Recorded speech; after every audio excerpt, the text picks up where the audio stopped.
রাধা কৃষ্ণ প্রাণ মোর যুগল কিশোর জীবনে মরণে যেন গতি নাই মোর জীবনে মরণে যেন গতি নাই মোর কালিন্দির কুলে কেলি কদমের রতন বেদির বসব দুজন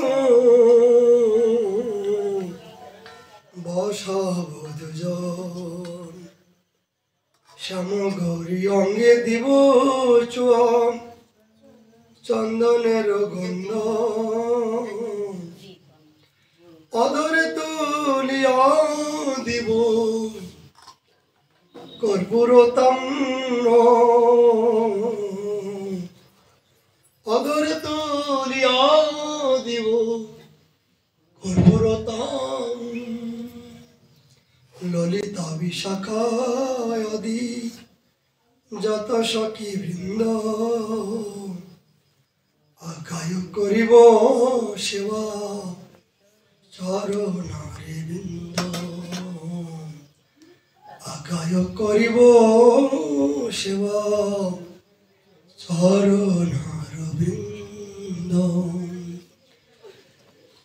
কলেজে পাবন অবতার শ্রীমান চৈতন্য মহাপ্রভুর অপার করুণায়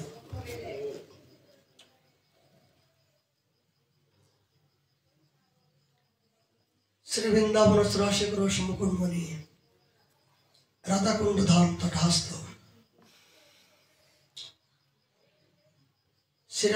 শ্রী রাধা মদন মোহনদের চরণ প্রান্তে নিতাই গৌর শীতনাথের প্রসন্নতার জন্য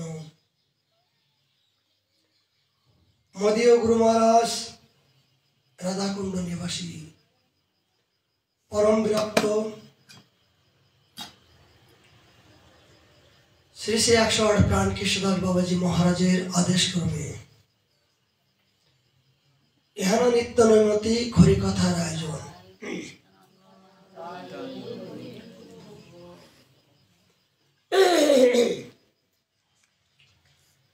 আজ আমাদের আস্বাদন বিষয় মহাপুর প্রিয় পার্শ্বদ বর্জ্য শ্রী কৃষ্ণদাস কবিরাজ বিরচিত চৈতন্য চৈতামৃত মহাগ্রন্থ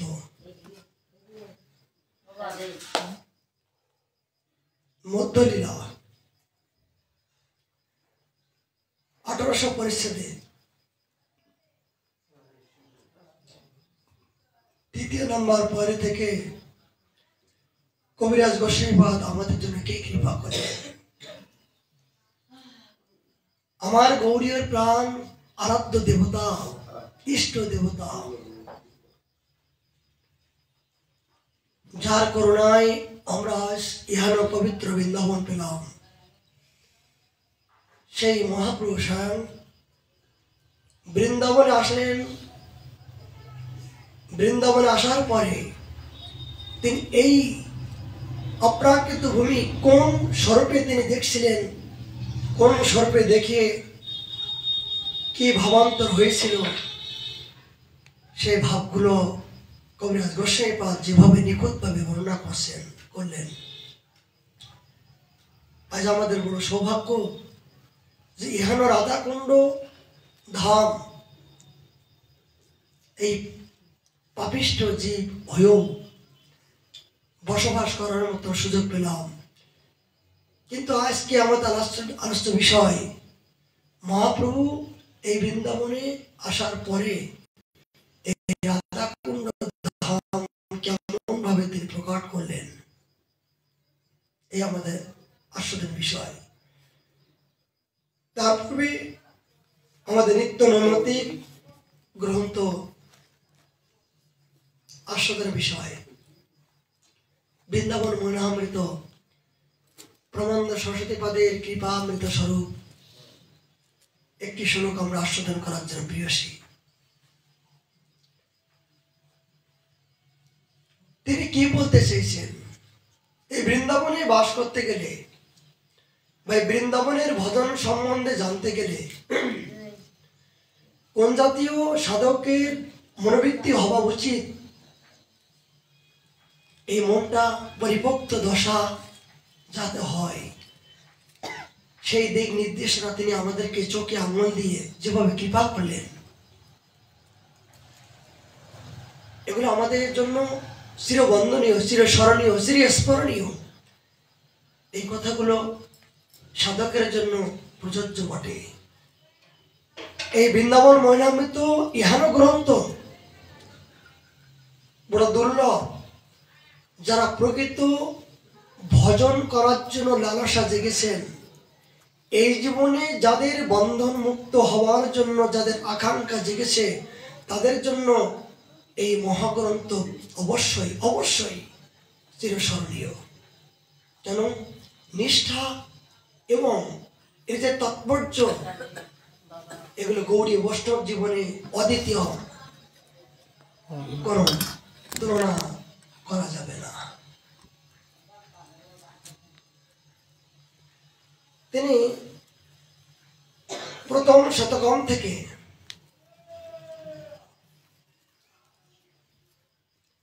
91 নম্বর শ্লোক থেকে 91 নম্বর শ্লোক তিনি বললেন, দেহ গেহাদির চেষ্টায়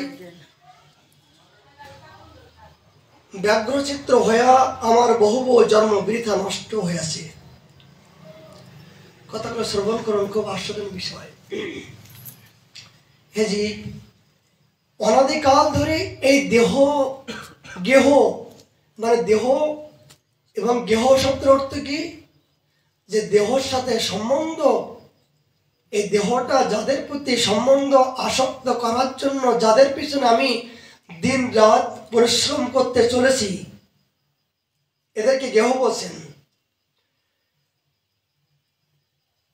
দেহ গেহাদির চেষ্টায় ব্যাঘ্রাদির চিত্র হইয়া বাঘের মতন, বাঘ যেমন নিজের ক্ষুধা নিবৃত্তি করার জন্য বন্য পশুদের উপরে যেমন প্রকার হামলা করে এই কাঁচা মাংসগুলো খেয়ে জীবন ধারণ করেন, ঠিক আমি সচেতন বলছেন, হে জীব, তুমি এই বাঘের মতন এই বিভিন্ন স্থান থেকে অপরের মনে দুঃখ দিয়ে, কষ্ট দিয়ে, অপহরণ করে, বিভিন্ন প্রকার প্রতারণা করে, ছল করে বাঘের মতন তুমি ছিনিয়ে নিয়ে যাদেরকে তুমি পরিবেশন করছো, যাদেরকে তুমি আস্বাদন করাচ্ছ, বলছেন আমার বহু জন্ম বৃথা নষ্ট হয়ে গেছে।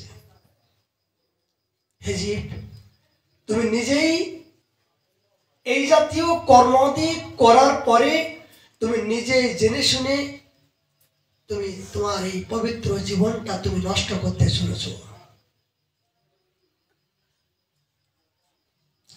হে বুদ্ধিমান, তুমি যদি প্রকৃত বুদ্ধিমান হয়ে আদ্য পর্যন্ত মোহগ্রস্ত হয়েছ, হে বৃন্দাবন তুটি, তোমার নাম আমার একমাত্র গতি। সচেতন বললেন, হে মূর্খ জীব, তোমরা সারা জীবন এই সংসার চক্রে পড়ে বাঘের মতন গ্রাস করে যাদের জন্য তুমি জীবন সকাল থেকে সন্ধ্যা পর্যন্ত জীবনকে বিসর্জন দিতে চলেছ, এর বিনিময়ে তুমি কি পাচ্ছ, কি পাবার আশা করছো এবং কি পাবে? পাবে একটাই, সেটা দুঃখ। সেটা পাবে, সেটা একমাত্র দুঃখ। কিন্তু সচেতন বলে, তুমি যদি এই দুঃখকে নিবারণ করতে চাও, এই দুঃখের হাত থেকে তুমি বাঁচতে চাও, তাহলে অচিরেই এই মোহগ্রস্ত না হইয়া, হে বৃন্দাবন তটে, তোমার এই বুদ্ধিমান ব্যক্তি, তোমার নাম আমার একমাত্র গতি হোক, এটা আমার একমাত্র কাম। শাস্ত্রীয় বললেন, জগতে এই কলিযুগের জন্য মহাপ্রভুর পূর্ণ অবদান। বলছেন যজ্ঞ, হোম, তপস্যা, ব্রত কেন করি? ফলের জন্য। জগতে যত প্রকার শুভ কর্মাদি করি কি জন্য করি? ফলের জন্য। কিন্তু সেই ফলের মধ্য দিয়ে আমার চাওয়া পাওয়া লালসা, ভোগ বাসনা, নিজের আত্মকেন্দ্রীয় নিজের সুখ বাসনা ছাড়া আমরা এই জগতে কেউ কোনো যজ্ঞ আদি তপস্যা করি না। দেখুন, অসুরগণ তপস্যা করছেন, নিজের স্বার্থ উদ্ধারের জন্য অমরত্ব প্রার্থনা করছেন। আমরা মন্দিরে গিয়ে যখন উপাসনা করি তখন সেই উপাসনার মধ্য দিয়ে আমাদের স্বার্থ, আমার এই রোগটা ভালো করো, আমার ব্যথাটা ভালো করো, আমার ধনী করো, আমার সম্মান দাও, আমাকে মান দাও। জগতে যা কিছু আমি তপস্যা, হোম, যজ্ঞ যা কিছু করছি সবই কামনাময়। এই জড়জগতের এই দেহসুখ কেন্দ্রিক মাত্র, কিন্তু প্রকৃত নিষ্পাপ ভাবে, নিষ্কাম ভাবে ভগবানকে ভালোবাসতে পারলাম না, যার জন্য আমি সেই উপলব্ধি, অনুভব, সেই পরম আনন্দটা আমি অনুভব করতে পারছি না। কারণ কি? কারণ একটাই কারণ,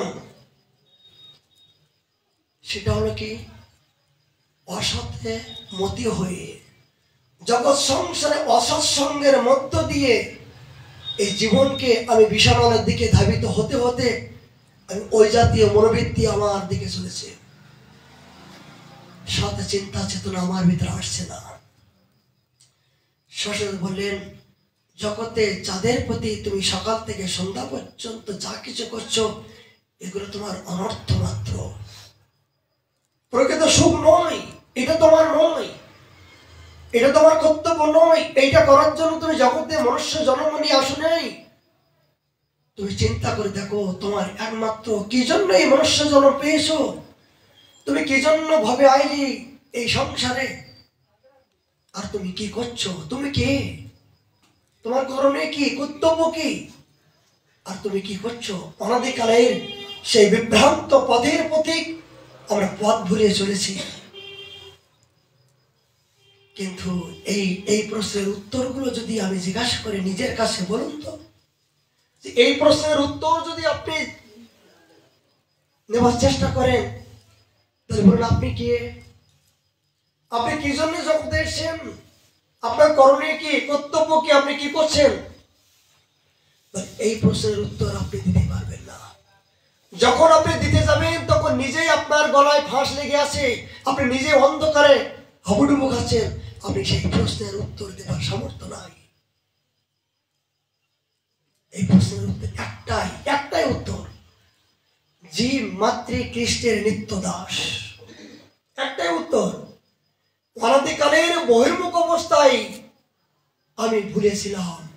ভগবান করুণা করে চুলের মুঠি ধরে এই দুর্লভ সৃষ্টির মনুষ্য জন্ম দিয়েছে আমার ভজন করার জন্য, আমার প্রসন্নতা করার জন্য।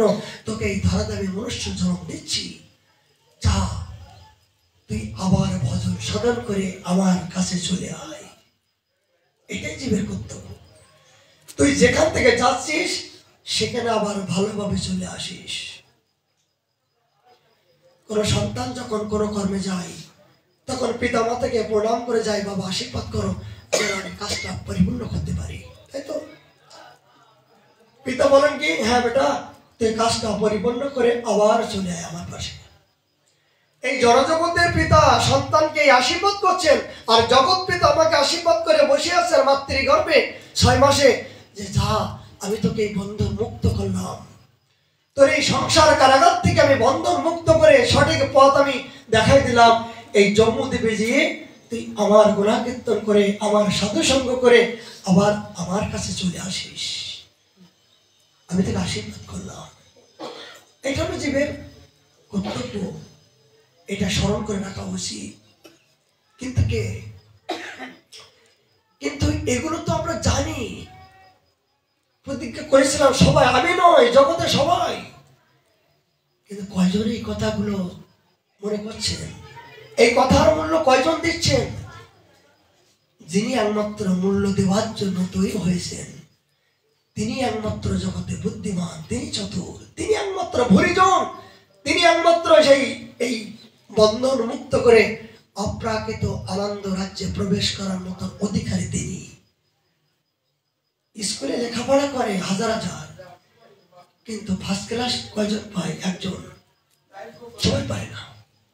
ঠিক এই জীবনে যদি আপনি স্কুলে পড়াশোনা করে ফার্স্ট ক্লাস নাম্বার পান, তাহলে এই জড়জগতের লেখাপড়া করতে গেলে যেমন পরিশ্রম করতে হয়, ভাগবত ধর্মকে ভাগবত প্রাপ্তি পাওয়ার জন্য আপনাকে লেখাপড়া করতে হবে। কি সেই লেখাপড়া করতে গেলে আপনাকে মাস্টার, শিক্ষক, কে শ্রী গুরু প্রেম কাণ্ডারি হয়ে তোমার চুলির মুঠি ধরে অপেক্ষা করছে, তার কাছ থেকে তুমি বিদ্যা অবলম্বন করো। সেই পারমার্থিক জগতের বিদ্যাকে নিয়ে তুমি সেইভাবে তুমি বিচরণ করো, দেখবা একদিন অসভ্য মানুষ থেকে সভ্য হয়ে প্রকৃত তুমি একদিন দেবতা হতে পারবে, তুমি একদিন তপস্যা হতে পারবে, তুমি একদিন ব্রহ্মস্য হতে পারবে। এই মানুষ তপস্যার ফলে তিনি ব্রহ্ম হচ্ছেন, এই মানুষ ভজন করার পরে তিনি একজন ঋষি হচ্ছেন, ব্রহ্মস্য হচ্ছেন, কেমন করে তপস্যার ফলে। আর আমরা তো বাবা মানুষ, কেন? আমরা তো সবাই ঋষি পুত্র, জগতে যে আমরা মানুষ, আমরা তো কোথা থেকে আসলাম? ঋষির থেকে আমাদের জন্ম। এই ঋষির থেকে জন্মের তার প্রমাণ কি? ভৃগ, কশ্যপ, পুলস্ত, পুলহ, অঙ্গিরা, এগুলো আমাদের আচার্যগণ, ঋষির পুত্র আমরা। এই ঋষির থেকে আমাদের জন্ম বলে এই জন্য আধ্যাত্মিক জগতের প্রতি যাদের একবার লালসা জেগেছে, যাদের ধর্মের প্রতি একবার মনটা লেগেছে, মনে করবেন এদের ঋষির থেকে এদের জন্ম হয়েছে, দেবকুল থেকে, ঋষিকুল থেকে জন্ম হয়েছে। কিন্তু এই দুর্লভ মনুষ্য জন্ম, সবাই মনুষ্য জন্ম, কিন্তু অসুর থেকে কাদের জন্ম? এই মানুষের মাঝে স্বর্গ নরক, অসুর কারা? মানে মানুষের মাঝে অসুর আছে, আবার মানুষের মাঝে সুর আছে। কেমন? প্রমাণ কি? যাদের দেবতাদের থেকে জন্ম হয়েছে, ঋষির থেকে জন্ম হয়েছে, তারা কিন্তু তাদের ইষ্ট দেবতাকে কোনোদিন নিন্দা করবে না। তারা কিন্তু কদাপিও তার নিজের ধর্মকে কোনোদিন নিন্দা করবে না। নিজের ধর্মকে কেমন করে প্রসন্নতা করবেন, সেইটাই তাদের একমাত্র সংকল্প। কিন্তু এই হিন্দু ধর্মে জন্মগ্রহণ করো, সনাতনকে আপন করে নিও, তারা নিজের ধর্মকে যারা নিন্দা করে, নিজের ধর্মকে অবজ্ঞা করে, এমনকি যারা ধর্ম করছে নিজে করবে না, অপরকে যারা নিন্দা করে, মনে করবে তারা তাদের কোথা থেকে? ওই রাবণ, কংস, জগাই মাধাই, তাদের রক্ত এখনো জগৎ আছেন, সেই রক্ত থেকে তাদের জন্ম হয়েছে শত্রু। এই জন্মের পরিচয় স্বভাবে প্রকৃত মানুষের পরিচয় উপলব্ধি হয়। একজন ভদ্রলোক 2000 টাকা দামের জামা গায়ে দিয়েছে, 1000 টাকা দামের চশমা, দেখে মনে হচ্ছে বিশাল বড় ভদ্রলোক। আচ্ছা বলুন তো, এই ব্যক্তিটার পরিচয় কখন বোঝা যাবে? পোশাকে। যখন কথা বলবে তখন বোঝা যাবে যে মূর্খ না গাধা, না পণ্ডিত, না জ্ঞানী, না সাধু। মুখের কথায় তার সমস্ত চরিত্রগুলো ফুটে উঠবে, তার ব্যবহারে তার চরিত্র, তার স্বভাবগুলো কথার মধ্য দিয়ে প্রকাশ হবে। আপনি যে একজন অসভ্য ব্যক্তি, সেটা ওই পোশাক থেকে বোঝা যাবে না, আপনার কথাই। কেন? ভদ্রতা আর অভদ্রতা সেটা বোঝা যাবে আপনার ব্যবহারিক দৃষ্টি, এমনি মুখের কথা হবে না। এই জন্য সরস্বতী মা বললেন যে তুমি যদি এই জীবনে সভ্য হতে চাও, তাহলে তুমি তোমার ইষ্ট দেবতার আরাধনা করার জন্য এখন থেকে তুমি সংকল্পিত হও। যথা ধর্ম তথা জয়। ধর্ম আমার জীবন, ধর্ম আছে বলে আমি আছি, ধর্ম ছাড়া জগতে বসব না। এই সত্যকে যারা জানতে পেরেছেন, তিনি একমাত্র সুরের থেকে তার জন্ম পরিচয়। আর যিনি এই দুর্লভ মনুষ্য জন্ম পাওয়ার পরও যারা নিজের ধর্মকে বিভিন্ন প্রকার উপহাসের ছলে নিন্দা তাচ্ছিল্য করার চেষ্টা করেন, এমনকি যারা ধর্ম করছেন তাদেরকে বিদ্রুপ উপহাস করেন, তাদের একদম লিখে নেন। তাদের এই জগাই মাদাই থেকে, কংস রাবণের থেকে তাদের জন্ম হয়েছে, এটা ধর্ম সত্য। এই যে তুমি যদি অভদ্র হতে চাও, তুমি যে অভদ্র এই জীবনে মনুষ্যের জন্ম হয়েও যদি অভদ্র হতে চাও, তাহলে এই জাতীয় ভাবে বিচারণ করো। অসভ্য হতে চাও তাহলে অধর্মকে অবলম্বন করো, আর যদি সভ্য হতে চাও তোমাকে ধর্ম অবলম্বন করতে হবে। যে প্রকৃত সভ্য হবে তাকে ধর্মকে অবলম্বন করতে হবে, আর ধর্মকে যতক্ষণ অবলম্বন না করবে ততক্ষণ পর্যন্ত সেই সভ্য সমাজে সে ভদ্রতা কি সেটা জানতে পারবে না।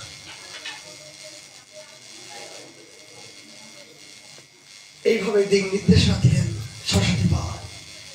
এটা আমাদের জন্য চিরবন্দনীয়। মহাপ্রভু আজ বৃন্দাবন আসার পরে মথুরা মণ্ডলে থেকে সমস্ত যমুনা দ্বাদশ বন ভ্রমণ করতে করতে এই রাধাকুণ্ডের তটে আসলেন। এই রাধাকুণ্ডের তটে এসে তিনি কিভাবে লীলা করলেন সে দিক নির্দেশনা। আরিতে রাধাকৃষ্ণ বার্তা পুষে লোকের স্থানে কেহ নাহি কয়ে, সঙ্গের ব্রাহ্মণ না জানে।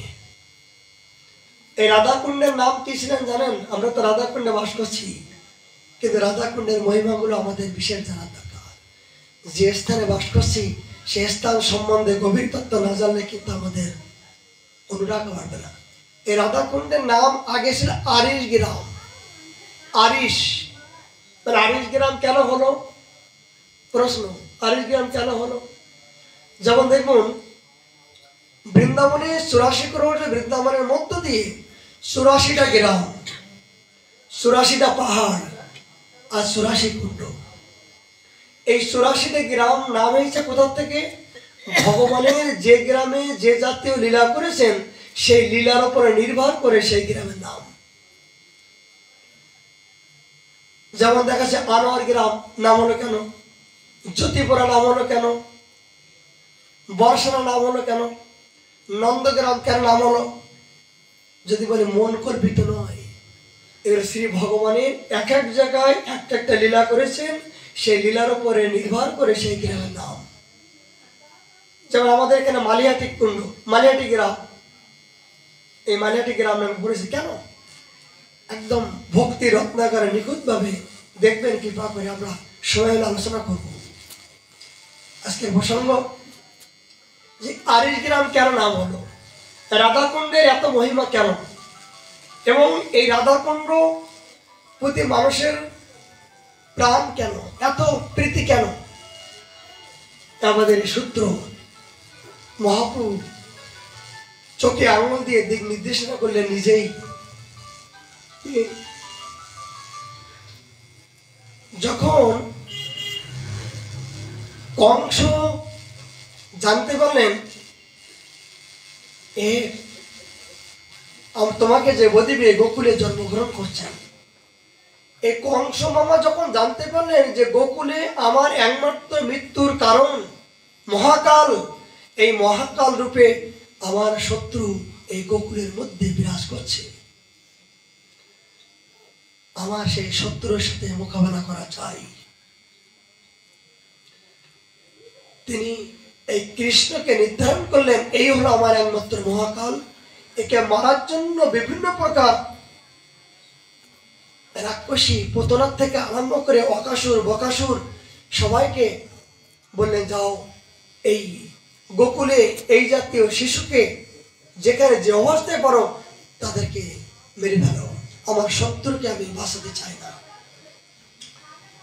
এইভাবে ভগবান শ্রীকৃষ্ণ নবলক্ষ গরু নিয়ে এই রাধাকুণ্ডের তটে বিচরণ করছিলেন। কংসের অনুসর অরিষ্টাসুর নামক দত্ত তিনি গাভীর রূপ ধারণ করে এই ভগবানের এই নবলক্ষ গাভীর ভিতরে প্রবেশ করে একে গুঁতো দিচ্ছেন, ওকে গুঁতো দিচ্ছেন, ওকে গুঁতো দিচ্ছেন, এই তার স্বভাব। তখন শ্রীদাম বললেন, কিরে এরে কানাই,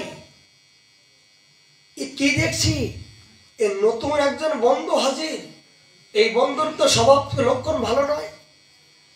এই যে নতুন বন্ধু গরু রূপে গাভী রূপে আমাদের ভিতরে আসছে, এর তো স্বভাব ভালো নয়। আমাদের ভিতরে যে গাভীগুলো আছে এ তো এরকম দেখে এই অসুরী স্বভাব কেমন, যেটা বললাম অসুরী স্বভাব কেমন, উৎপাত ভদ্রতা তো না, অভদ্র ভাব। অসুরের স্বভাব যেমন তেমন করছে, একে গুতাচ্ছে, ওকে গুতাচ্ছে, একে তুলে ওপরে তুলছে, ওকে তুলে ওপর তুলছে।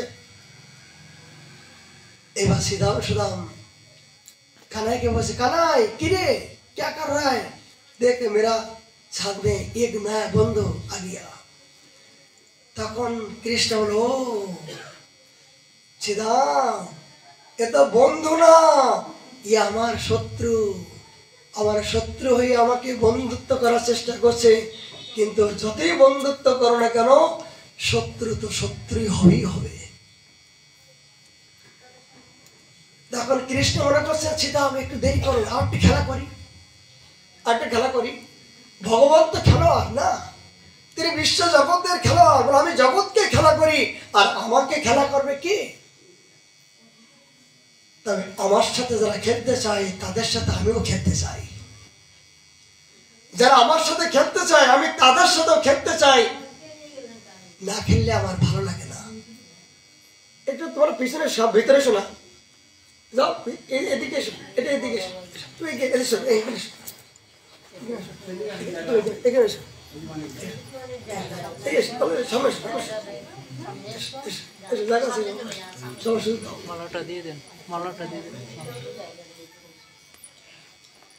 তো ভগবান মনে করলেন যে জগতে অনেক খেলা তো করেছি, এই গাভীগণের সাথে খেলা করি। ভগবানের তো এই ভক্তের বিভিন্ন প্রকার খেলা দেখে তার ভালো লাগে। আচ্ছা দেখুন, একই ভগবান নৃসিংহ ভগবানকে যখন প্রহ্লাদ মহারাজ স্তম্ভের ভিতর থেকে যখন প্রকট হলেন, তখন হিরণ্যকশিপু ভগবানের সাথে লড়াই করছেন, তরবারি দিয়ে ভগবানের সাথে লড়াই করার চেষ্টা করছেন। কিন্তু নৃসিংহ ভগবান কি এক মুহূর্তে তাকে খেলা খতম করতে পারত না? অবশ্যই পারত। কিন্তু ভগবান বললেন, খেলা খতম করলে তো হয়ে গেল, কিন্তু আমি একটু খেলা করি। কি খেলা খেলেছ প্রভু বিশ্বনায়? আমি জগদময় খেলোয়াড়, আমি খেলতে পারি। আর আমার যারা বিরোধী করে তাদের সাথে খেলতে আমার তো ভালো লাগে। তাই ভগবান এই হিরণ্যকশিপুর সাথে তিনি বিভিন্ন প্রকার তরবারি দিচ্ছেন, আবার পিছিয়ে যাচ্ছেন, মারছেন আবার। মানে তিনি যেন অপারগ, কিছু জানেন না। ভগবান যেন মনে করছেন আমি কিছুই জানি না, এর কাছে আমি পরাজয় স্বীকার করার জন্য। সবাই দেখছে, সমস্ত দেবতাগণ দেখছে যে প্রভু কি আজ হেরে যাবে, কি অবস্থা কি? ভগবান যেন নিজেকে পরাজয় স্বীকার মতন এই খেলা করছেন। কিন্তু কেন? এটা আমি আনন্দ নিচ্ছি, ভক্তকে দিয়ে আমি আনন্দ পাচ্ছি।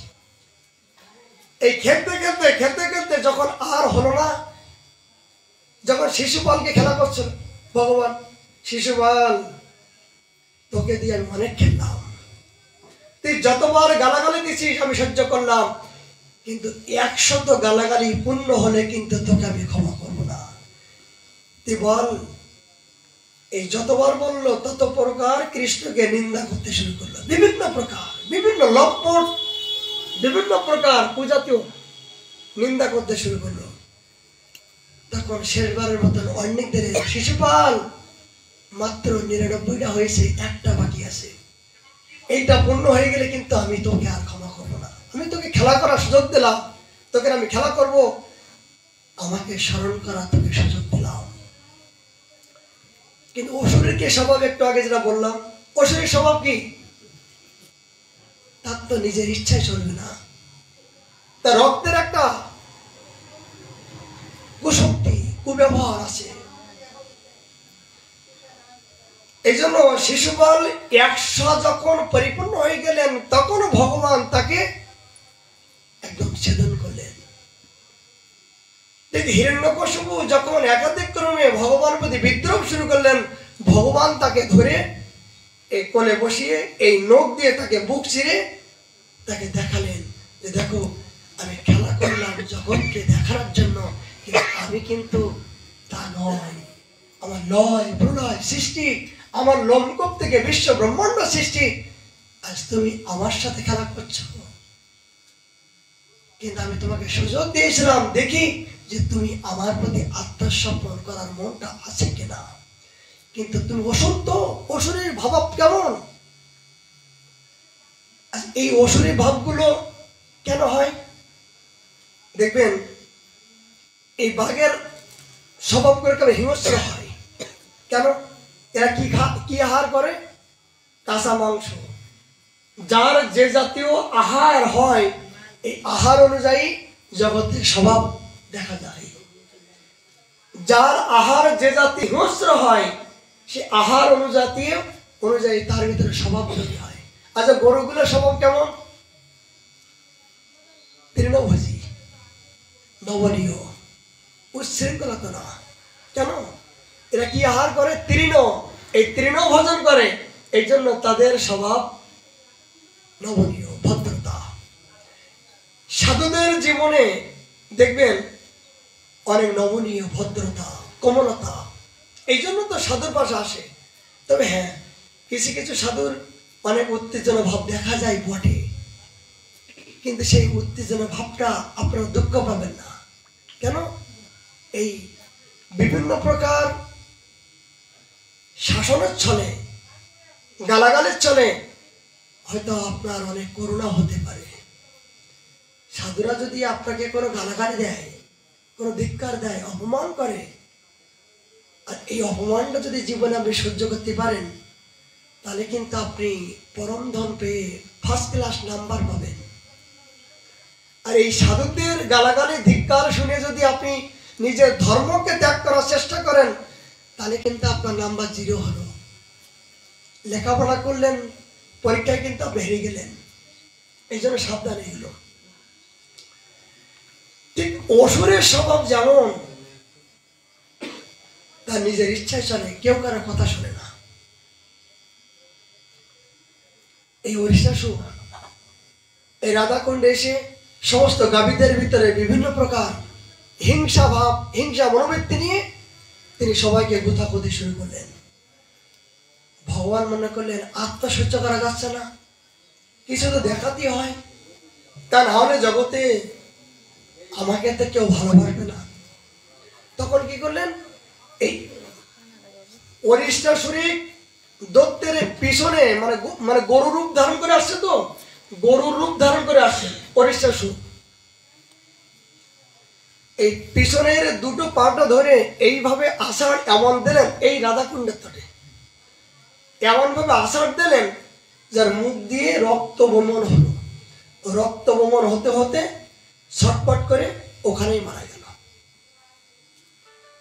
যখনই মারা গেল অরিষ্টাসুর, তখন শ্রীমতী রাধারানীর অনুরাগ আসলো। ললিতা, বিশাখা, খবরদার খবরদার, ওই গোহত্যা মহাপাপী যেন আমার পাশে না আসে। ওর মুখ আমি দেখতে চাই না, ওর সাথে আজ আমার কোনো সম্বন্ধ নাই। আমার সামনে এত বড় পাপ করলো, ওর গায়ে স্পর্শ করলে তো আমার পাপ হবে। তখন সখীগণ বললেন, শ্যাম, ও শ্যাম, তুমি এতদিন যা কিছু করলে, তোমার জন্য অনেক কিছু করলাম, কিন্তু আজ বোধহয় তোমাকে বাঁচাতে পারলাম না। কেন গো, কি সখী, কি হলো? বলছে রাধারানী তোমার প্রতি এত রেগে গেছে, যার জন্য বোধহয় আর আমরা পারলাম না। অপরাধ মানে তুমি একটু আগে যে গোহত্যা করলে, এই গোহত্যা করা মহাপাপ। ইন্দ্রদেব গোহত্যা করছিল বলে আজকে তার বিভিন্ন প্রকার ব্রহ্মহত্যা পাপ হয়েছিল। এই ব্রহ্মহত্যা পাপের জন্য তিনি 1000 বছর তিনি বিভিন্ন জায়গায় তীর্থ ভ্রমণ করতে যেতে হয়েছিল। তখন কৃষ্ণ হাত জোড় করে বললেন, কৃষ্ণ স্বয়ং ভগবান শ্রীমতী রাধারানীর চরণে হাত জোড় করে বললেন, রাধে আমার অপরাধটা কি বলো? আমি তো গোহত্যা করিনি, আমি তো অসুরকে হত্যা করেছি। সে ছলনা করে আজকে অসুর হয়ে গোমাতা রূপ ধারণ করে আমাকে ঠকানোর জন্য এসে কথায় আমার আর মন করবে না। তুমি জগতে এই জাতীয় ঠকাতে হাসি দিয়ে, এই বাঁশি বাজিয়ে হাসি দিয়ে আমাদের সমস্ত মনকে তুমি কেড়ে নিয়েছো। আমার জীবন জৈবন সমস্ত সবকিছু হরণ করে নিয়েছো। তোমার মুখের দিকে আমি আর তাকাবো না। কেন, তোমার মুখের দিকে যখন তাকাবো তখন আমি আমার নিজের প্রতিজ্ঞা আমি ভুলেই যাবো। রাধারানী মুখে হাত দিয়ে বললেন, তোমার সাথে কোনো সম্বন্ধ নাই, তুমি অপরাধী,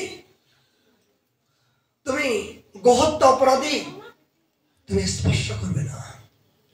ভগবান হাত জোড় করে বললেন, এ রাধে, তাহলে অপরাধী যখন হয়েছি তখন একটা কিছু ব্যবস্থা হওয়া উচিত। রাধারানী বললেন, হ্যাঁ ব্যবস্থা আছে। বলে কি? এই জগতে যত প্রকার তীর্থ আছে সমস্ত তীর্থে তোমাকে স্নান করতে হবে, তবেই তোমার এই পাপ থেকে তুমি রেহাই পাবে। তখন ভগবান বললেন, রাধে আমি তীর্থে যাব, কোনো দুঃখ নাই, কিন্তু সত্য করে বলো তো, তুমি কি একটা মুহূর্তে আমাকে না দেখে তুমি থাকতে পারবে কিনা? রাধে তুমি প্রাণ থেকে বলো যে তুমি আমাকে না দেখে তুমি থাকতে পারো কিনা? রাধারানী বললেন, আমি থাকতে পারবো কপট, তুমি তো আমাদের রেখে জন্ম থাকতে পারো। তুমি নিজের কাছে জিজ্ঞাসা করো এই কথাগুলো, এই প্রশ্নগুলো নিজের কাছে জিজ্ঞাসা করো। যখন মথুরায় তুমি একাধিক ক্রমে গিয়েছিলে আমাদের মতন হতভাগিনীকে রেখে, তখন তুমি কেমন করেছিলে? এই কথাগুলো তুমি বলো তো। তুমি পারো, কিন্তু নারীদের বুক ফেটে যায়, মুখ ফুটে বলতে পারে না শ্যাম। কিন্তু অপরাধ যে তোমার হয়েছে, এই অপরাধ যদি তুমি নিজেই পালন না করো, জগৎজীব শিখবে না। তোমাকে দিয়ে জগৎ শিক্ষা দেওয়ার বিশেষ প্রয়োজন। এই জন্য তুমি যে গোহত্যা করেছো, গো মানে কি? গরু মানে সাক্ষাৎ ভূমি মাতা। সেই গো ব্রাহ্মণ হিতৈষা, গরু ব্রাহ্মণ এর চরণ অপরাধ হলে স্বয়ং ভগবান পর্যন্ত তাকে দেখে দূরে চলে যায়। আর তুমি স্বয়ং ভগবান হয়েও সে গোমাতাকে হত্যা করেছো। তোমাকে যদি আমি ক্ষমা করি তাহলে জগতে ধর্মের সত্যতা জগৎ শিখবে না। রাধারানী জগৎকে শিক্ষা দিচ্ছেন বিভিন্ন সিদ্ধান্ত দিয়ে। তখন শ্যাম বললেন, ও আচ্ছা রাধে, একটি কথা নিবেদন, আমি যদি সমস্ত তীর্থকে এখানে নিয়ে আসি? বলে, শ্যাম তুমি তো ছলনাময়ী, তুমি কখনো কোন মুহূর্তে কোন ছল করে আমাকে ঠকানোর চেষ্টা করবে এমন করে বুঝতে পারে। সারা জীবন তো আমাকে ঠকালে, এই আওয়ালা এই জীবনকে, হালাওয়ালা জীবনকে, এই গোয়ালিনী জীবনকে নিঃস্ব রিক্ত করে আমার সর্বস্ব সবকিছু ঠকালে, সারা জীবনটা ঠকালে। এখনো তুমি ঠকানোর চেষ্টা করছো শ্যাম। না রাধে, আমি তোমাকে ঠকিয়ে আমি আনন্দ পাই, আমি তোমাকে ঠকাইয়ে তোমাকে দুঃখ দিতে চাই না। যখন তুমি আমার বিরহে কাঁদো জানো রাধে, তখন ওই কান্নার জলটা যখন পড়ে তখন আমি কি কাঁদি না? আমি তোমার পিছনে বসে বসে কাঁদি। তোমার ভাবগুলো আমি পিছনে দাঁড়িয়ে দাঁড়িয়ে দর্শন করি যে আমার দেখতে, আমার কথার মধ্য দিয়ে এত আনন্দ পায় জীব, এত আনন্দ পেয়ে চোখের জল এত বড় বরিশর হয় সেটা আমার জানা নয়। এই জন্য তুমি যখন কাঁদো তোমার কান্না দেখে আমিও কাঁদি। রাধে আমাকে তুমি ভুল বুঝো না, তোমাকে কাঁদাইয়ার পরে আমার কাঁদতে ইচ্ছা হয়। আর আমি যে আমার ভিতরে যে এত গুণ আছে, আমার ভিতরে ভালোবাসা আছে আমি নিজেই জানি না, কিন্তু আমার ভিতরে যে ভালোবাসা আছে সেটা তোমাকে দেখে আমি উপলব্ধি করি যে আমার ভিতরে এত গুণ, এত ভালোবাসা। সেই ভালোবাসাগুলো আমি পিছনে থেকে উপলব্ধি করি। আমাকে ভালোবাসতে জগৎজি শ্রীমতী রাধারানী এত আনন্দ পাই, এত আনন্দের মধ্য দিয়ে এত ক্রন্দন করে। এই ক্রন্দনের মধ্য দিয়ে যে আনন্দ উপলব্ধি করো, সেটা আমি পিছনে দেখে তোমার চোখের আড়ালে থেকে আমি সেটা দেখতে পাই, আমি অনুভব করি। রাধারানী বললেন, শ্যাম, একথা ছাড়ো, তুই যাও, সমস্ত তীর্থে স্নান না করা পর্যন্ত তোমার সাথে আমার কোনো সম্বন্ধ নাই। আমি সংকল্পিত, আমি সত্যব্রত রমণী, আমি সত্য সাধ্বী রমণী।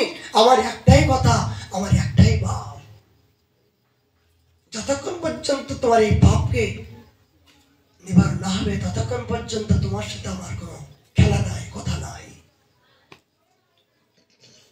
ভগবান দুঃখ পেলেন, ব্যথিত হয়ে গেলেন। উপায় কি? উপায় কি? তখন এই শ্যামকুণ্ডের মধ্যভাগে তিনি বাম পা দিয়ে পদাঘাত করলেন। এই বাম পা দিয়ে পদাঘাত করে বললেন, মনে মনে স্মরণ করলেন সমস্ত দেবতাদের। এই যে কুম্ভে কেন যাব, কুম্ভে যে কোন দেবতা বাস করে, না রাধাকুণ্ডে কোন দেবতা বাস করে, শ্রবণ করুন। যে রাধাকুণ্ড কোথায় আর জগতের তীর্থ কোথায়, এটা শ্রবণ করুন। আলস্য বিষয় আসছে, এটা আমাদের মনোকল্পিত নয়। ভগবান পদাঘাত করার পরে সমস্ত পৃথিবী, সমস্ত তীর্থ দেবতা জানতে পারলেন, সিগন্যাল পেয়ে গেলেন যে আমার ইষ্টদেব আমাদেরকে আহ্বান করছেন। প্রত্যেকের গঙ্গা, যমুনা, সরস্বতী, নর্মদে, সিন্ধু, কাবেরী, জলস্ত্রী, কুরু, গঙ্গা, অনন্ত দেবতাগণ, অনন্ত তীর্থরাজ, তীর্থরাজ সবাই প্রত্যেকের স্বরূপ নিয়ে প্রভুর সম্মুখে নিবেদন করছে, প্রভু আজ্ঞা করুন, আদেশ করুন, কি সেবা করব, কি আপনার আজ্ঞা। তখন ভগবান বলে, না, তোমরা সবাই আসো, ভালো কুশল মঙ্গল তো। এই দৃশ্যগুলো রাধারানী দেখছেন যে সমস্ত তীর্থ দেবতারা প্রত্যেকের বিভিন্ন প্রকার রূপ ধারণ করে এই শ্যামকুণ্ডের তটে হাত জোড় করে ভগবানের সামনে দাঁড়িয়ে আছেন। তখন রাধারানী সখীবৃন্দ দেখছেন যে সমস্ত তীর্থগণ এই রাধাকুণ্ডের তটে এসে শ্যামসুন্দরকে ঘেরোয়া করে নিয়ে তার চরণ বন্দনা করছেন। প্রভু, ভগবান বললেন, এ তীর্থগণ তোমরা সব কুশল মঙ্গল তো? তখন তীর্থগণ বলছেন, প্রভু, আমি তো যে তীর্থে আসি সেই তীর্থেতে সর্বক্ষণ তোমাকে দেখতে পাই। তোমার শক্তি ছাড়া আমরা তো তীর্থ শক্তিহীন। তোমার শক্তি শক্তিমান হয়ে আমরা তীর্থ দেবতা হয়েছি। তোমার শক্তি শক্তিমান হয়ে আমরা এই জগৎকে পবিত্রতা করছি। আমাদের নিজেদের কোনো শক্তি নাই। তীর্থগণ ভগবানের কাছে এই স্থিতি করছেন। তখন ভগবান আদেশ করলেন, সমতীর্থগণ, যদি তোমরা বৃন্দাবনে বাস করতে চাও, সত্য করে বলো, তোমরা কি অপ্রাকৃত বৃন্দাবনে বাস করতে চাও? প্রভু, কি বলছো? তোমার সারা জীবনে যেখানে যে তীর্থে বাস করি না কেন, এই তীর্থে তো আমরা বাস করছি তোমার আদেশ অনুসারে। সমস্ত জগতের পাপী তাপী বিভিন্ন প্রকার অপরাধ এই দেহে এই ধারণ করার জন্য আমরা তীর্থরূপে অবস্থান করছি।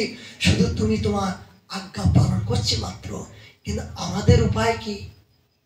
আমাদের প্রকৃত আনন্দ তো তোমাকে নিয়ে প্রভু। যতক্ষণ পর্যন্ত তোমার চরণ প্রান্তে আমরা এই জীবনকে উৎসর্গ না করতে পারবো, ততক্ষণ পর্যন্ত আমরা তৃপ্তি উপলব্ধি করতে পারবো না। ভগবান বললেন, শোনো, তোমরা যদি এই পবিত্র বৃন্দাবনে বাস করতে চাও, তাহলে তোমরা প্রত্যেকের জল স্বরূপ রূপ ধারণ করে, এই যখন ভগবান শ্রীকৃষ্ণ পদাঘাত করলেন, এই পদাঘাত করার পরে শ্যামকুণ্ডে একটা কুণ্ড তৈরি হয়ে গিয়েছিল, একটা কুণ্ডে তৈরি হয়ে গিয়েছিল। বলছে, তোমরা যদি এই বৃন্দাবনে বাস করতে চাও, প্রত্যেকের জলের রূপ ধারণ করে কুণ্ডকে পরিপূর্ণ করো। তথাস্তু প্রভু।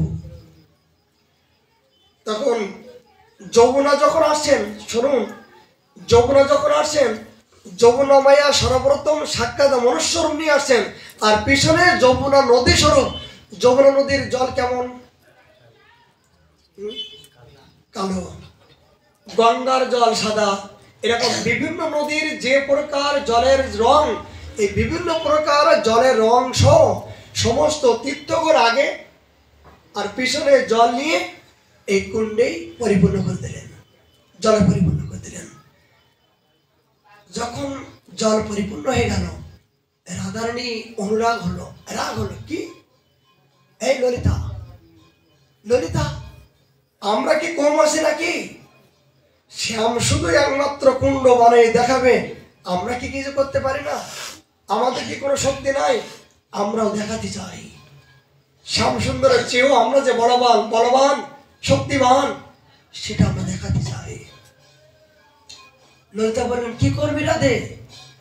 সারা জীবন তোর পাশে থাকলাম, তুই কখন কোন লীলা করিস আমরা এখনো চিনতে পারলাম না, বুঝতে পারলাম না।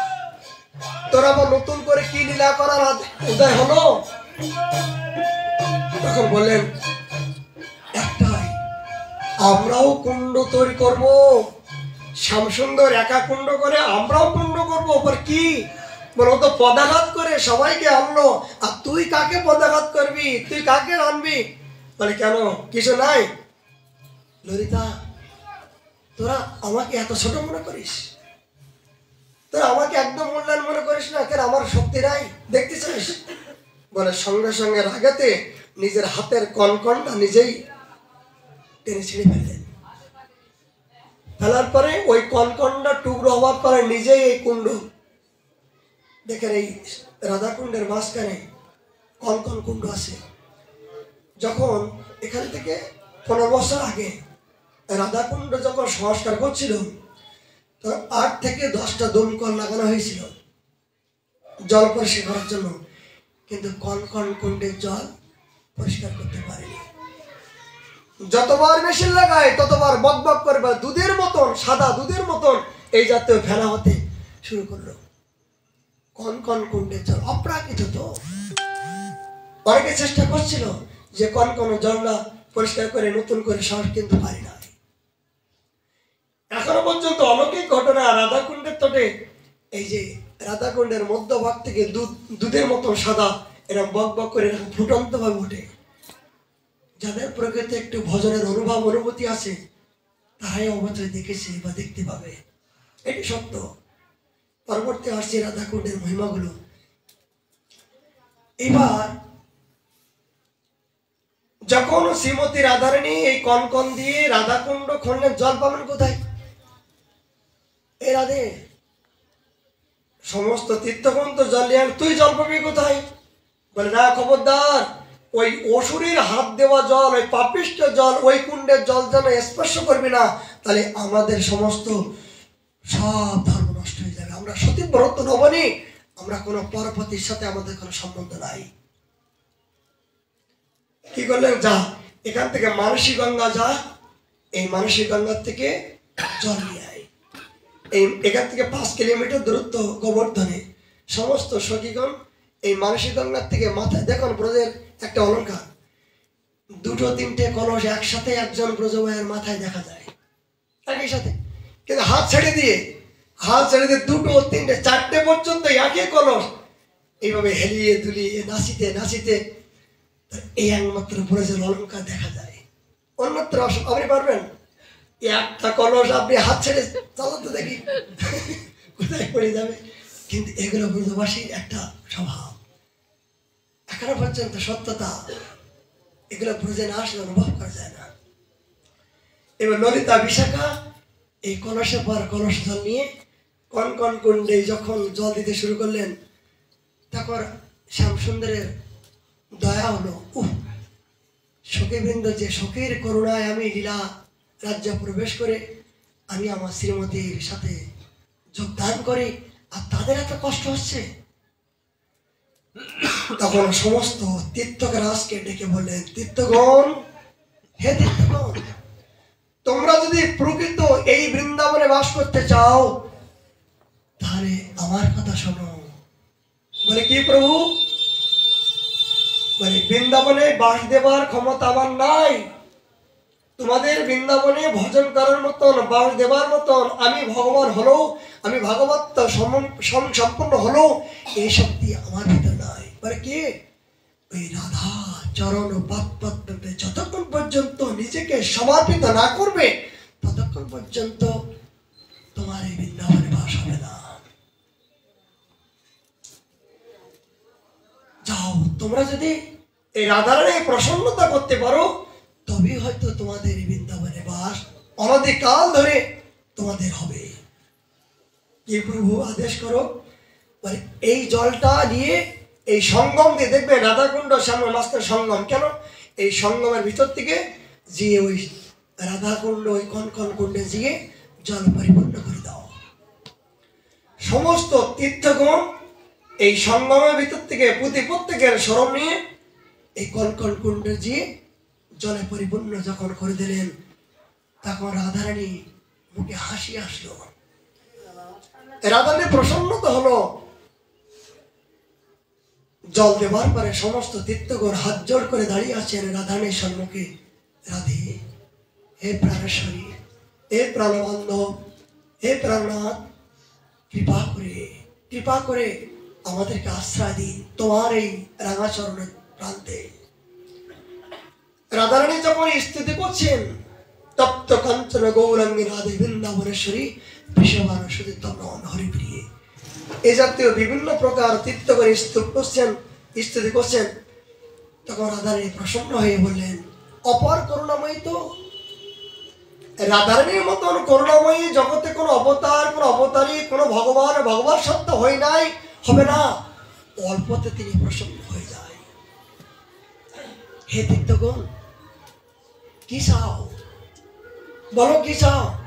হে রাধে, আমরা কিছুই চাই না, একটি মাত্র চাই, তোমার এই কুণ্ডের তটে সর্বদাই সর্বক্ষণের জন্য আমরা বসবাস করতে চাই, সদাই সর্বক্ষণ আমরা বসবাস করতে চাই। রাধা বললেন, কেন?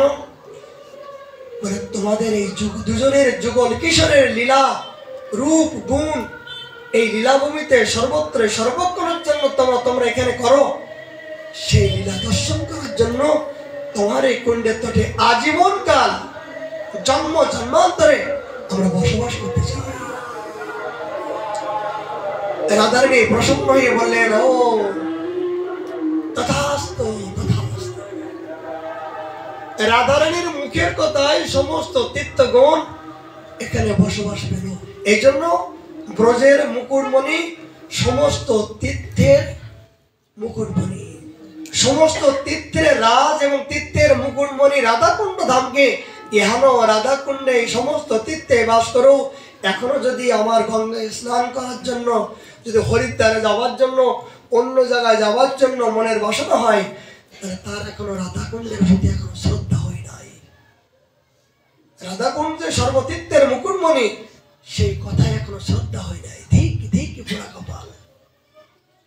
সেখান থেকে রাধাকুণ্ড ধাম পরিপূর্ণতা। এবার মহাপ্রভু সেই রাধাকুণ্ডের মহিমা বললেন, কি তীর্থলুপ্ত জানি প্রভু সর্বজ্ঞ ভগবান, দুই ধর্মক্ষেত্রে অল্প জলে কইল স্নান। এই তীর্থ একাধিক ক্রমে লিপ্ত হয়ে গেছিল।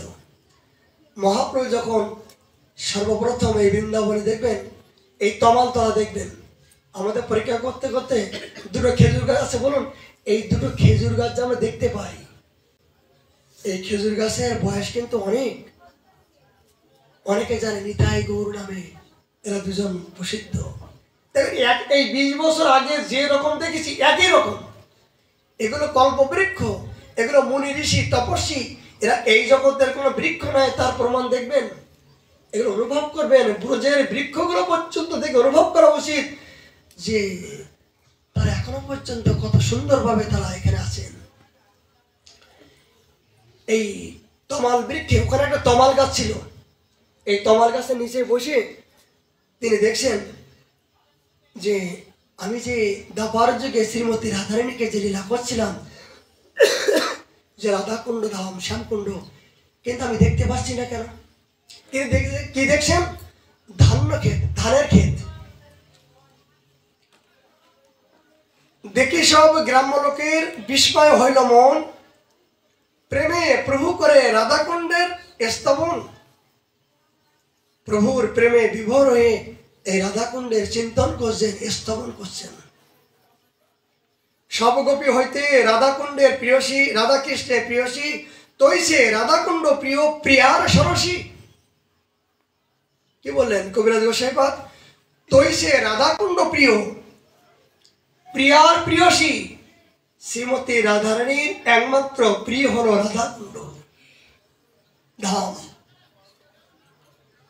যেই রাধাকুণ্ডে যে কুণ্ডে নিত্য কৃষ্ণ রাধিকার সঙ্গে জল কেলি করে তীরের আসরঙ্গে। এটা কি সাধারণ ব্যাপার? কই গঙ্গায় কি রাসলীলা করে, যমুনায় রাসলীলা করে, কই অন্য কুম্ভে রাসলীলা করে, কিন্তু রাধাকুণ্ডে নিত্য নৈমিত্তিক এখানে পর্যন্ত জল কেলি, রাসলীলা, নিত্য বিহার, শয়ন, ভজন, বিহার, সমস্ত 3.5 ঘন্টা ব্যাপী নিত্য নৈমিত্তিক লীলা এই রাধাকুণ্ডে চলছে অনধিকাল ধরে। শুধু দাপার যুগে নয়, এখনো পর্যন্ত আদ্যবধি গোড়ায় কোনো ভাগ্যবান দেখিবারে পায়। লীলা তো নিত্য নৈমিত্তিক চলতেই আছে। যারা প্রকৃত লীলা স্মরণ করে এবং যারা অষ্টকালীন লীলা সম্বন্ধে যারা জানার জন্য ইচ্ছা হয়েছেন বা জানার চেষ্টা করবেন বা করছেন, তাদের অবশ্যই রাধাকুণ্ড চিরস্মরণীয়। পৃথিবীর যে প্রান্তে থাকুন না কেন, রাধাকুণ্ডকে স্মরণ না করা পর্যন্ত তার জীবনে এই দিনটা ভজন পরিপূর্ণ হবে না। কেন? এই মধ্যাহ্নকাল, এই দুপুরবেলা ভোজন কোথায় হয়? এই দুপুরবেলা ভোগ রাত কোথায় হয়? আমরা যে ভোগ লাগাই, আমরা ভোগ লাগাই কোথায়? দেখুন, কিছু কিছু ভজনের কথা মনে আসছে, এগুলো মোবাইলের মাধ্যমে বলাও ঠিক না, কিন্তু এগুলো অষ্টকালের লীলা এবং যোগপীঠির চরম পর্যায়ে কথা, কিন্তু না বললেও আমার ভালো লাগছে না। বলে সাধকের জীবনে কেন্দ্র দুটো, স্থান দুটো, সেটা কি? জৈসে নবদ্বীপ ওইসে বৃন্দাবন। নবদ্বীপ এবং বৃন্দাবন দুইটো জায়গা আপনাকে চিন্তন করতে হবে, দুই জায়গায় আপনাকে ভোগ লাগাতে হবে। যদি মনে করলেন ভগবানের সামনে ভোগ লাগালাম, খাস তা খা, না খাস তা যা, বলে ঠাকুর তো যাবেই যাবে, তোমার কি হবে?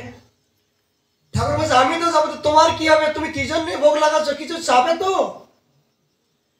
এগুলো চাইতে গেলে সদ্গুরুদেবের চরণ থেকে, সদ্গুরুদেবের কাছ থেকে এই কথাগুলো শ্রবণ করবেন, তবেই ভোগ নিবেদনটা জানবেন। তাহলে ভগবানের সামনে ভোগ লাগালে ভগবান খায় না। যতক্ষণ পর্যন্ত অপ্রাকৃত শক্তি, এই ভাবনা, চিন্তা, চেতনা নিজের ভিতরে অনুধাবিত না হবে, ততক্ষণ পর্যন্ত আপনি সেই অপ্রাকৃত আনন্দ রাজ্যে প্রবেশ করতে পারবেন না। এটা আমি সামান্য সূত্র আকারে বলছি, এগুলো গুরু প্রদত্ত সম্পত্তি, এগুলো সবার জন্য ঢেড়ে দেবার মতো কথা নয়। এটা মনে রাখবেন যে রাধাকুণ্ডের ভজন লীলা হইল শরণ ভজ গোবিন্দ মাধব। এই রাধাকুণ্ডে যখন ভোগারতি হয়, তখন রাধাকুণ্ডের চিন্তা অবশ্যই স্মরণীয়। বেলা 10:48 থেকে 3:36 পর্যন্ত সে 12 দণ্ডকাল, এই অষ্টকালে লীলার মধ্য দিয়ে 8 দণ্ড এবং 12 দণ্ডকাল, এটা কিন্তু সাধকের জীবনে চিরস্মরণীয়। এই 12 দণ্ডকাল দুই জায়গা হয়, 24 ঘন্টার মধ্যে দিয়ে 12 দণ্ডকাল কোথায় হয়? এই রাধাকুণ্ডে বেলা 3:36 থেকে 10:48 থেকে 3:36 পর্যন্ত, এটা হলো মধ্যাহ্নকাল। আর হলো কোথায়? রাত্রিবেলায়, রাত্রি 10:48 থেকে 3:36 পর্যন্ত, সেটা হলো গোবিন্দস্থলী। গুটিকা দেখে নেবেন, বৃন্দাবনে গোবিন্দস্থলী। কোনো কোনো সময়ে নিধুবনে, নিকুঞ্জবনে এগুলো তিনি বিচারণ করেন তারা। এই 3:36 পরে কিন্তু নিশান্তকাল আসে এবার কেউ যদি 3:36 আগে যদি কি স্নান করেন তাহলে কিন্তু সেটা হলো রাক্ষস কালা হবে। এই 3:36 আগে কিন্তু স্নান করতে নাই, তাই গঙ্গায় স্নান করেন, কুণ্ডেই স্নান করেন, যেখানে করেন, তাহলে কি হবে? এগুলো বিভিন্ন প্রকার অসুরগণ বিরাজন করেন। ব্রহ্ম মুহূর্তে ঋষিগণ ব্রহ্মগুণ বিচারণ করেন, আর অসুরকালে অসুরগণ বিচারণ করেন। এই জন্য কিছু কিছু সন্তান অসুরিক ভাবাপন্ন হয় কেন? যে পিতামাতা যখন দুজনে মিলিতভাবে যে সময়টা এই অসুরকুলে যখন এই সন্তানকে জন্ম দেওয়া হয়, সেই সময়টা অনুযায়ী কিন্তু গর্ভের মধ্য দিয়ে অসুরের প্রভাব নিয়ে জগতে জন্মগ্রহণ করে থাকে। এই জন্য সময়, কাল, পাত্র এগুলো যদি আমরা নিজে না জানি তাহলে কিন্তু আমার সবই কিছু ভুল হয়ে যাবে। এই জন্য 3:36 পরে স্নান করলে সেটা হলো নিশান্ত কাল বা ব্রহ্ম মুহূর্তে বলা হয়। আর 3:36 কাল, হ্যাঁ, যদি 3:36 আগে আপনার ঘুম ভেঙে যায় ভালো, আপনি চোখ মুখ দিয়ে হরিনাম করুন। হরিনামে কোনো স্থান কাল পাত্র নাই, হরিনামে কোনো নিয়ম নাই। কিন্তু স্নান করার পরে, তিলক পরার পরে যখন মন্ত্র স্মরণ করবেন, যখন ভগবান অর্চন করবেন, তখন কিন্তু আপনাকে বিধি অবশ্যই পালন করতে হবে। যখন আপনি গুরুমন্ত্র, গৌর মন্ত্র, গোপাল মন্ত্র স্মরণ করবেন, যখন ভগবানের অর্চন করবেন, ভগবানের সেবা করবেন, শৃঙ্গার করবেন, ভোগ নিবেদন করবেন, তখন কিন্তু আপনাকে সময় নির্ধারণে যথাসময় আপনাকে মন্দির দরজা খুলতে হবে।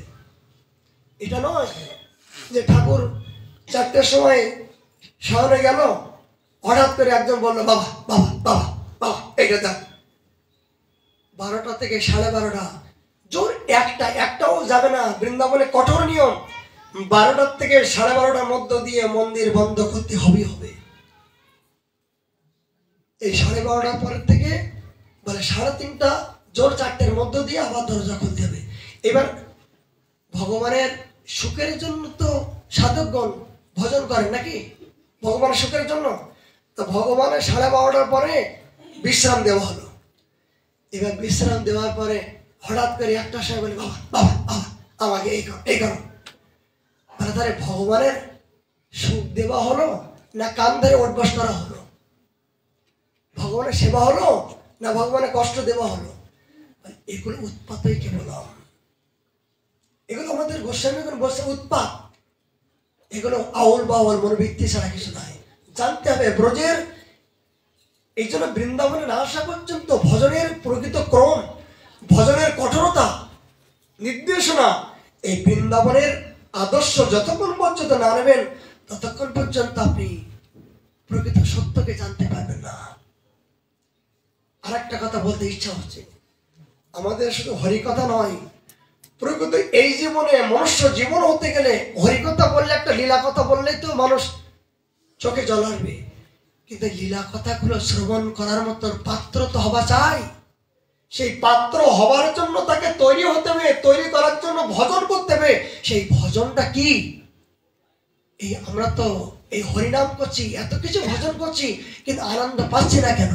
এই আনন্দ পাচ্ছে না এই জন্য আমাদের জীবনটা যা কিছু করছে সব উৎপাতই কে বললাম, মানে যা কিছু করছে সব উৎপাত। মহাজনের অনুগত্য নয়, গুরুদেবের অনুগত্য নয়, নিজের মনোকল্পিত ভাবে, নিজের বেবিচারী ভাবে, নিজের ইচ্ছাদি মতন আমরা চলাফেরা করছি। এই জন্য আমরা জীবনে প্রকৃত আনন্দ উপলব্ধি করতে পারছি না। এই জন্য আনন্দ এই জীবনে হবে, এই জীবনে হবে কি? যদি এই জীবনে বন্ধন মুক্ত হতে চান, এগুলো ব্রহ্মবাক্য, যে কথাগুলো চলে আসছে ব্রহ্মবাক্য, সবার জন্য নয়।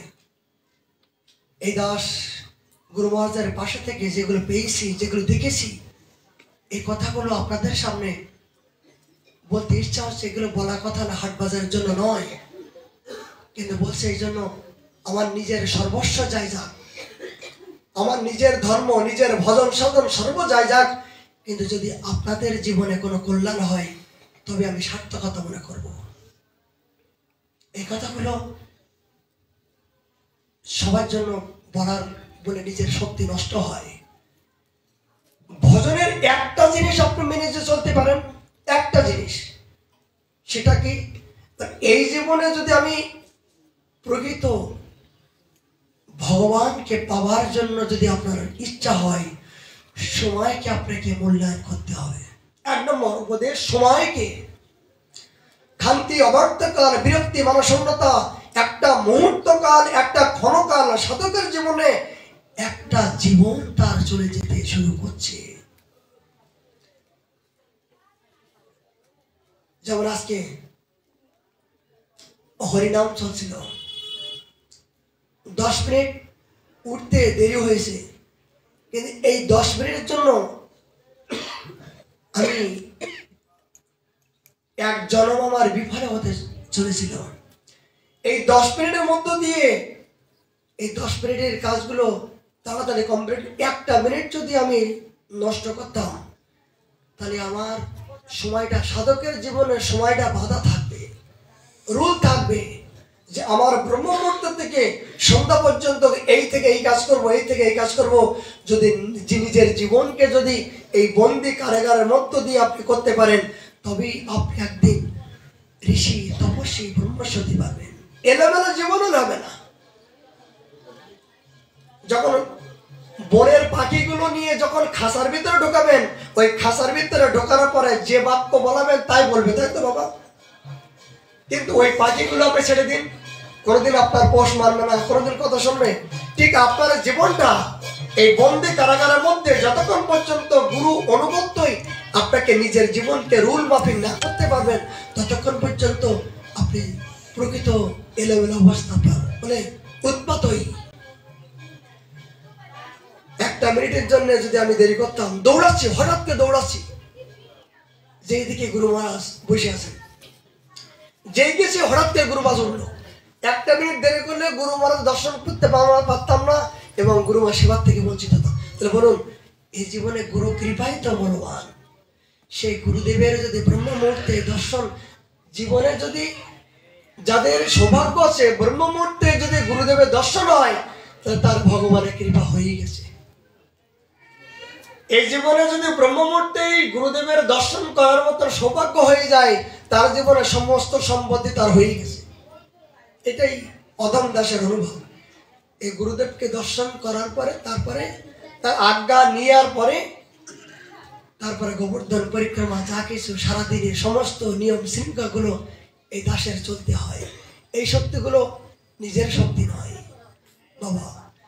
যখন মহাত্মা যখন আপনাকে একটা আদেশ করবেন, যা, কোনো সাধু যদি বলেন যে যা, ওই যাবার কথার মধ্য দিয়ে একটা ব্রহ্ম বাক্য থাকে, একটা শক্তি থাকে। কেন? ওই যাবে যখন বলবে, যতক্ষণ পর্যন্ত আপনি না আসবেন ততক্ষণ পর্যন্ত কিন্তু সাধুর মাথায় দায়িত্ব থাকে, ভগবানের কাছে চিন্তা করতে থাকে যে প্রভু ও যে গেল, কখন আসছে না। তা কোনো ভক্ত গুরুদেব যদি কোনো শিষ্যের কথা চিন্তা করে, ভগবান তার কাছে পরাজয় স্বীকার করতে বাধ্য হবে। কোনো মহৎ এবং গুরু যদি কোনো শিষ্যের কথা চিন্তা করে, ভগবান তার কাছে পরাজয় স্বীকার করে তার সমস্ত কর্মগুলো করতে বাধ্য হতে থাকবেই থাকবে। এটাই সত্য, এটা মহৎ কৃপা। এটা জগতের কথা নেই, এই নরপশুর জীবনের কথা বলছি। এই নরপশুর জীবনে বাস্তবের কথা, যে জীবনে যেগুলো সংগ্রাম চলছে, এগুলো আমার কোনো যোগ্যতা বা আমার কোনো শক্তি বা কোনো কিছু নাই। এটা আমার গুরুদেব, তিনি সকালবেলা যে আদেশ করেন, সেই আদেশটা যে আমার ভিতরে আসে বা সেই শক্তির মধ্য দিয়ে এই অসম্ভব বস্তুগুলো হয়, সেটা আমি অনুভব করি। এই জন্য গুরু কৃপা, মহৎ কৃপা ছাড়া জগতে অসাধ্য বস্তু সাধন করা সম্ভব নয়। এই যে রাধাকুণ্ডের যে লীলা, তিনি বলছেন কি, কুণ্ডের মাধুরী যেন রাধার মধুরিমা, কুণ্ডের মহিমা যেন রাধার মহিমা। এই মতো স্থিতি করে প্রবিষ্ট হইয়া তীরে নৃত্য করে কুণ্ডলীলা সংগরিয়া। মহাপ্রভু কি করলেন? যখন এই রাধাকুণ্ডের তটে যখন দেখলেন ধান্য ক্ষেত, তখন মহাপ্রভু যখন সন্ন্যাস নিয়েছিলেন, তখন আজারান্বিত দেহ, দিব্য পুরুষ, এত জ্যোতিময়, তার সমস্ত চমক দিচ্ছেন। তখন দেখেন ঘন জনবসতি ছিল না, জঙ্গল ছিল, এখানে ঘর বিল্ডিং ছিল না, আশ্রম ছিল না, সব গাছের নিচে সাধুগণ ভজন করত। তখন কিছু কিছু ব্রজবাসীগণ ছিল, তারা হঠাৎ করে নবীন সন্ন্যাসীকে দেখা মাত্রই আকৃষ্ট হলেন, তার রূপের দাঁড়িয়ে গেলেন, এই নবীন সন্ন্যাসী কি করছেন? তখন মহাপ্রভু বললেন, রে তোমরা কি জানো রাধাকুণ্ড শ্যামকুণ্ড কোথায়? বলছে, না তো, আমরা তো জানি না।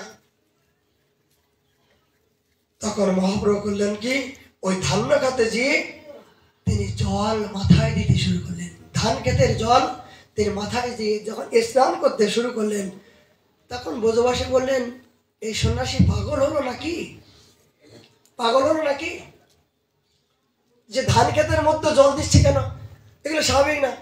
একজন এত সুন্দর রমণী যুবক যদি একজন ধান ক্ষেতের মাঝখানে গিয়ে মাথায় জল দেয়, তাহলে পাগল ছাড়া কি মনে করবে? ব্রজবাসীগণ তো মনে করছে এ পাগল ছাড়া কিছু নাই। তখন মহাপ্রভু বললেন, হে ব্রজবাসীগণ, তোমরা কি জানো তোমার ঘরে কত বড় মূল্যবান সম্পত্তি লুকিয়ে আছে? বলে, এটা ধান ক্ষেত নয়, সাক্ষাৎ রাধা রানী, রাধাকুণ্ড শ্যামকুণ্ড, দ্বাপর যুগে তারা এখানে সর্বক্ষণ বিরাজ করছেন, এই তার নিশানা। মহাপ্রভু এই রাধাকুণ্ড শ্যামকুণ্ডকে জল মাথায় নেবার পরে প্রেমে তিনি স্তুতি করতে শুরু করলেন, আবিষ্ট হয়ে, প্রেমের আবিষ্ট হয়ে স্তুতি করতে শুরু করলেন। কুণ্ডের মূর্তিকা লইয়া তিলক করিলা, ভট্টাচার্য দ্বারা মূর্তিকা সঙ্গে করিলাই না। খুব সুন্দর। রাধাকুণ্ডের তিলক কেন পরবো? এই রাধাকুণ্ডের তিলক, এই কালো তিলক কেন পরবো?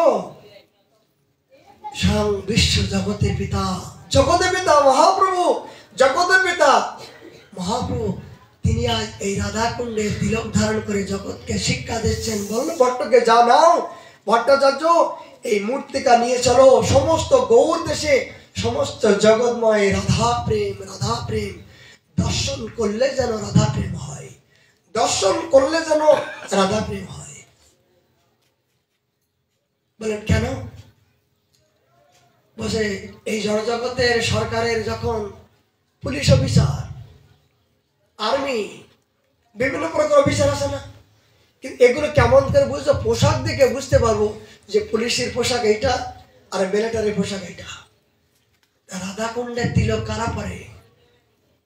যারা প্রকৃত রাধা দাস, এই জীবনে রাধারানীকে জানার জন্য ইচ্ছা জেগেছেন, পূর্ব জন্মে রাধারানীকে ভালোবেসেছিলেন, রাধারানীকে আপন করতে পেরেছিলেন, তার এই জন্মে রাধারানীকে ভালোবাসার জন্য যারা রাধাকুণ্ডে বাস করছেন, রাধারানীকে চরণ পাওয়ার জন্য আক্ষেপ করছেন, আকুতি করছেন, মিনতি করছেন, উৎকণ্ঠা করছেন, চোখের জলে ভেসে যাচ্ছেন, তারা যদি রাধাকুণ্ডে তিলক না পরে, যে দেশে যে দশা রাধাকুণ্ডে বাস করেও যদি রাধারানীর চরণ এই রথ যদি মস্তকে ধারণ না করতে পারলাম, তাহলে রাধাকুণ্ডকে অপমান করা হলো। স্বয়ং জগতের পিতা মহাপ্রভু নিজেই ধারণ করে রাধাকুণ্ডের তিলকের মহিমা জগতে প্রকাশ করলেন।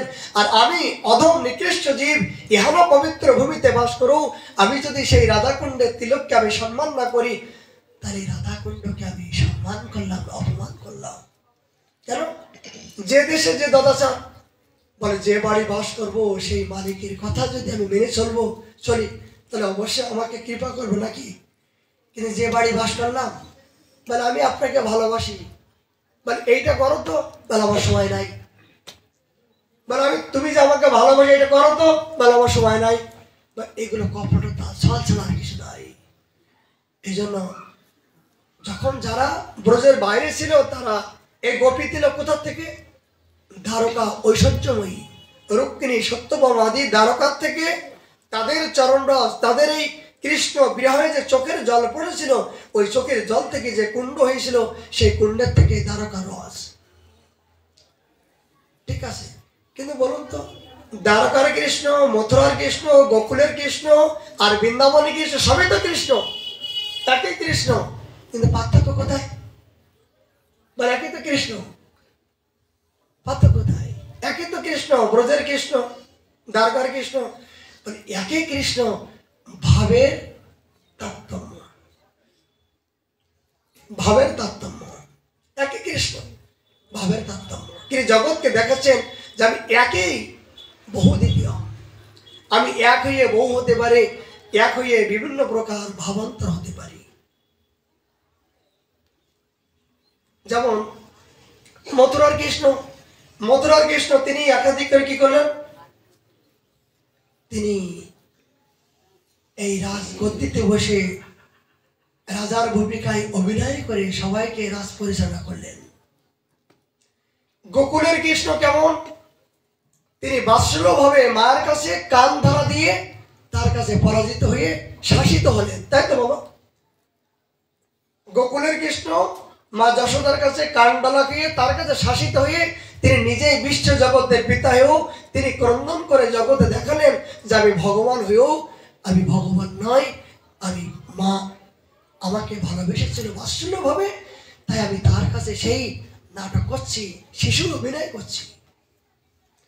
আর একই কৃষ্ণ দ্বারকায় তিনি ঘোর গৃহস্থ, অনেকে বিধবা করে, অনেক বাচ্চা কাচ্চা হেমাডাবা করে, সবকিছু একেবারে বড় সংসারের একেবারে ঘোর বিষয়ী বলে কেমন? নারদ মুনি একদিন বলল, কৃষ্ণ যে আমার ভগবান আজকে দ্বারকায় এত বিবাহ করলো, এই একজন স্বামী হয়ে এই এতগুলো স্ত্রীকে কেমন করে লালন পালন করছি দেখি তো, কি ঘটনা ঘটাচ্ছে দেখি। তিনি হঠাৎ করে নারদ মুনি যে দেখলেন, প্রথম ঘরে দিলেন রুক্মিণীর ঘরে দিলেন কৃষ্ণকে পদসেবা করছেন, তার বিভিন্ন প্রকার পরিচর্যা করছেন। বলে ঠিক আছে, এইবার রুক্মিণীর ঘর থেকে সত্যভামা, তিলোত্তমা আদি যে ঘরে যাচ্ছেন সে ঘরে কৃষ্ণ, মানে যে ঘরে যাচ্ছেন একই কৃষ্ণ। বলে রে ভাইয়া কি ব্যাপার, আমি স্বপ্ন দেখছি না? মানে নারদ মুনি চোখে বলছে না আমি কি করছি, আমি স্বপ্ন দেখছি না তো, মানে যেখানে দেখছি একই কৃষ্ণ। যে ঘরে যায় মানে কোনো ঘরে দেখি কৃষ্ণ নিজে বাচ্চা নিয়ে এরকম আয় আয় আয় আয় সাদ মামা, আয় আয় সাদ মামা, যেমন আমরা বাচ্চাদের যেমন যত্ন করি, মানে ভগবান কৃষ্ণ পর্যন্ত সন্তানকে কোলে করে নিয়ে তিনি ঘোর বিষয়ী হয়ে তিনি সংসারের মধ্য দিয়ে যে করতে হয় তিনি নিজেই বাচ্চা কোলে করে নিয়ে আয় আয় সাদ মামা বলে এইভাবে দেখালেন।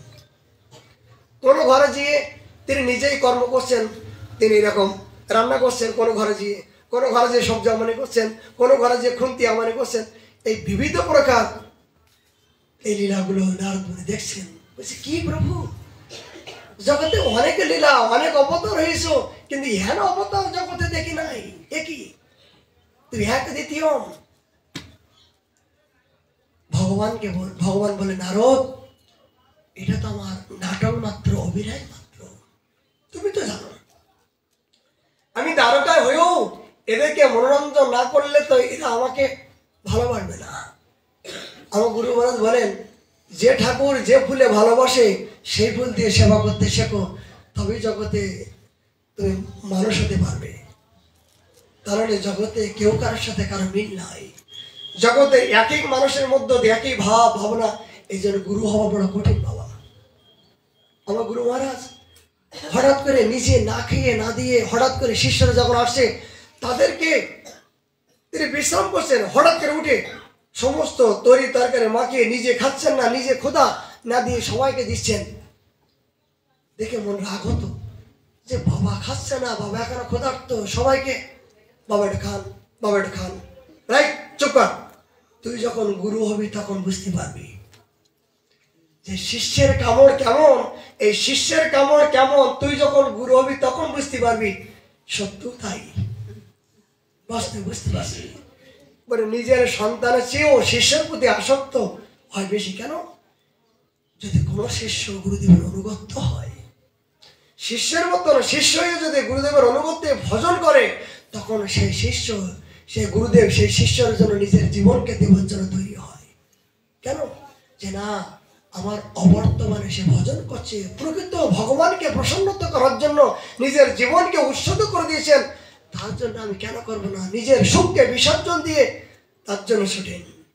তবেই তো গুরু কৃপা তার পক্ষে সম্ভব হয় না, সবার পক্ষে সম্ভব নয়।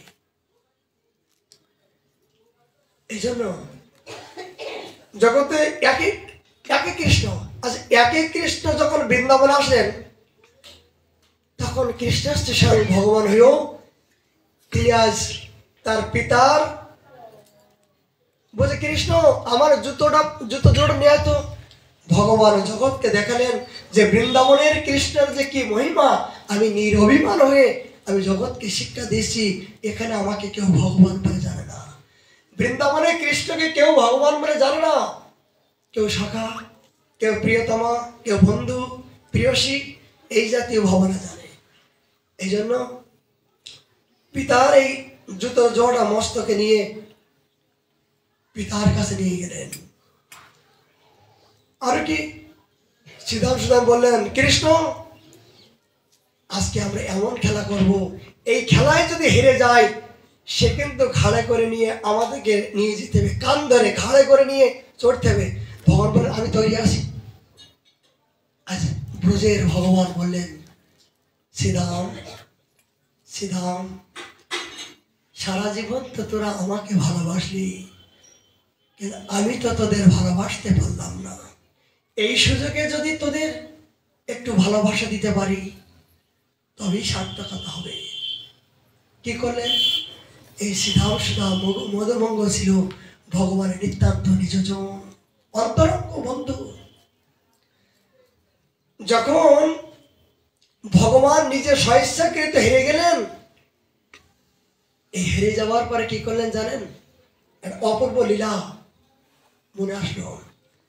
এই ভগবান যখন নিজে স্বেচ্ছা হেরে গেলেন, তখন শ্রীদাম বললেন, কৃষ্ণ তুই কথা দিছিস হেরে গেলে কিন্তু তাকে ঘাড়ে করে নিতে হবে, আমাকে ঘাড়ে কর।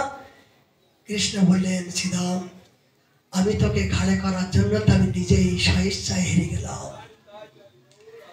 শ্রীদামকে ঘাড়ে করে নিয়ে চোখের জলে ভাসছেন, আর শ্রীদামের চরণ দুটি ভাসিয়ে দিচ্ছেন, ধোয়াই দিচ্ছেন। শ্রীদাম তুই এই চরণ দিয়ে, যখন আমি বলেছি শ্রীদাম চল এখানে যেতে হবে, শ্রীদাম এই কাজ করতে হবে, নিজের পিতা মাতার সুখকে ত্যাগ করে আমার কথা শ্রবণ করার জন্য তোরা ছুটে এসেছিস এই গভীর জঙ্গলে।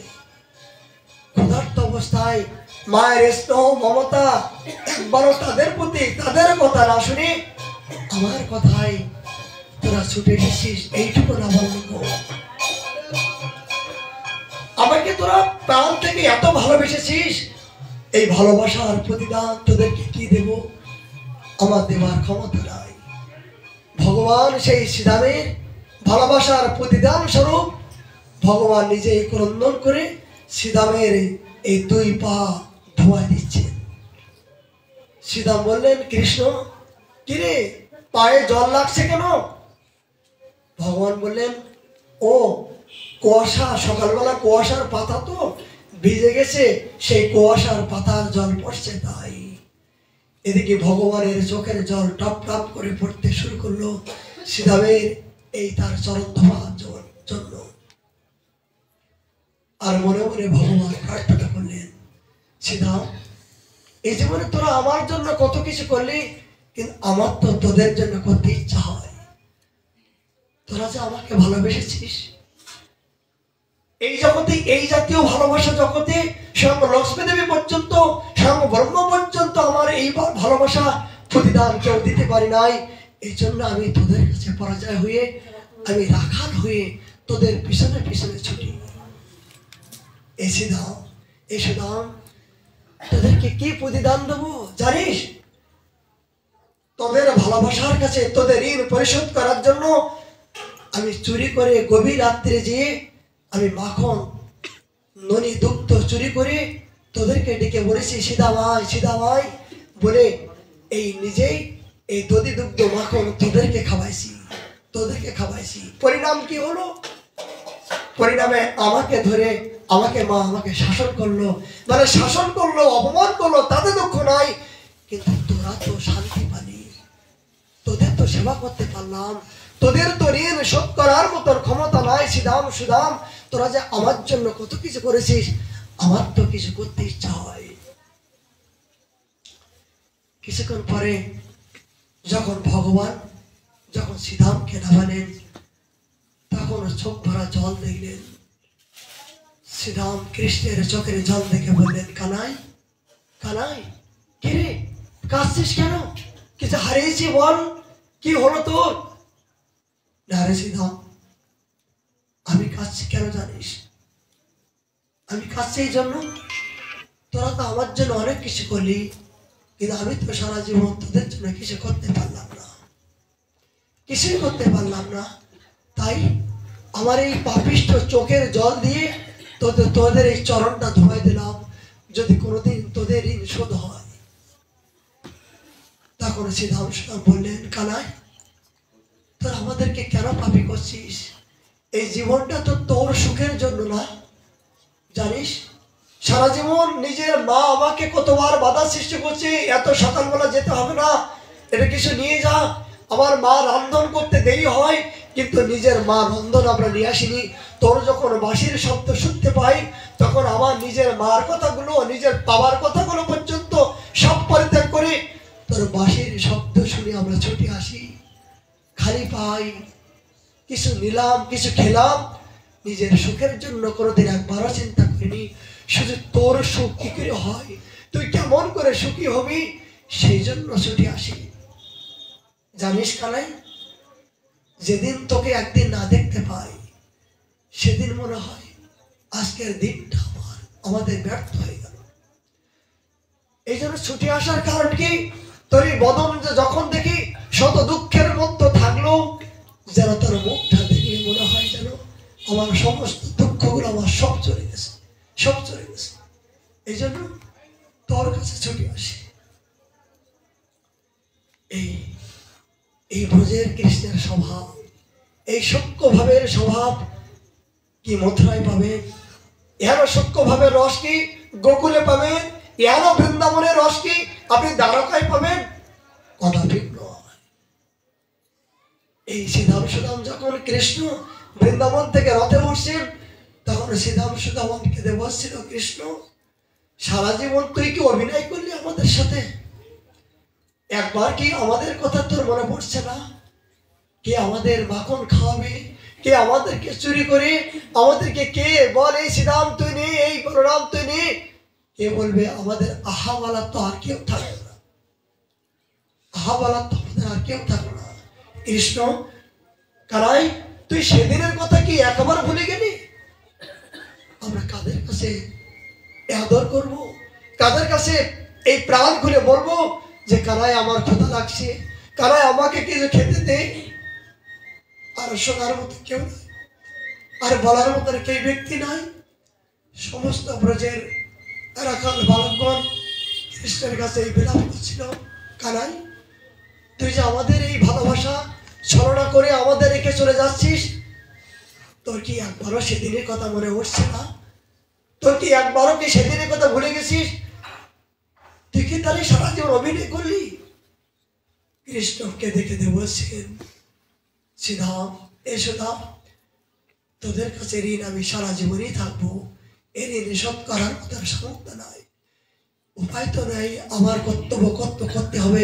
আমি যদি এই তাড়াতাড়ি এই অক্রুরের রথে না যাই, এই কংস মামাকে যদি হত্যা না করি, তাহলে আমার ধর্ম তাড়াতাড়ি স্থিতি হবে না, এই লীলা পরিপূর্ণ হবে না।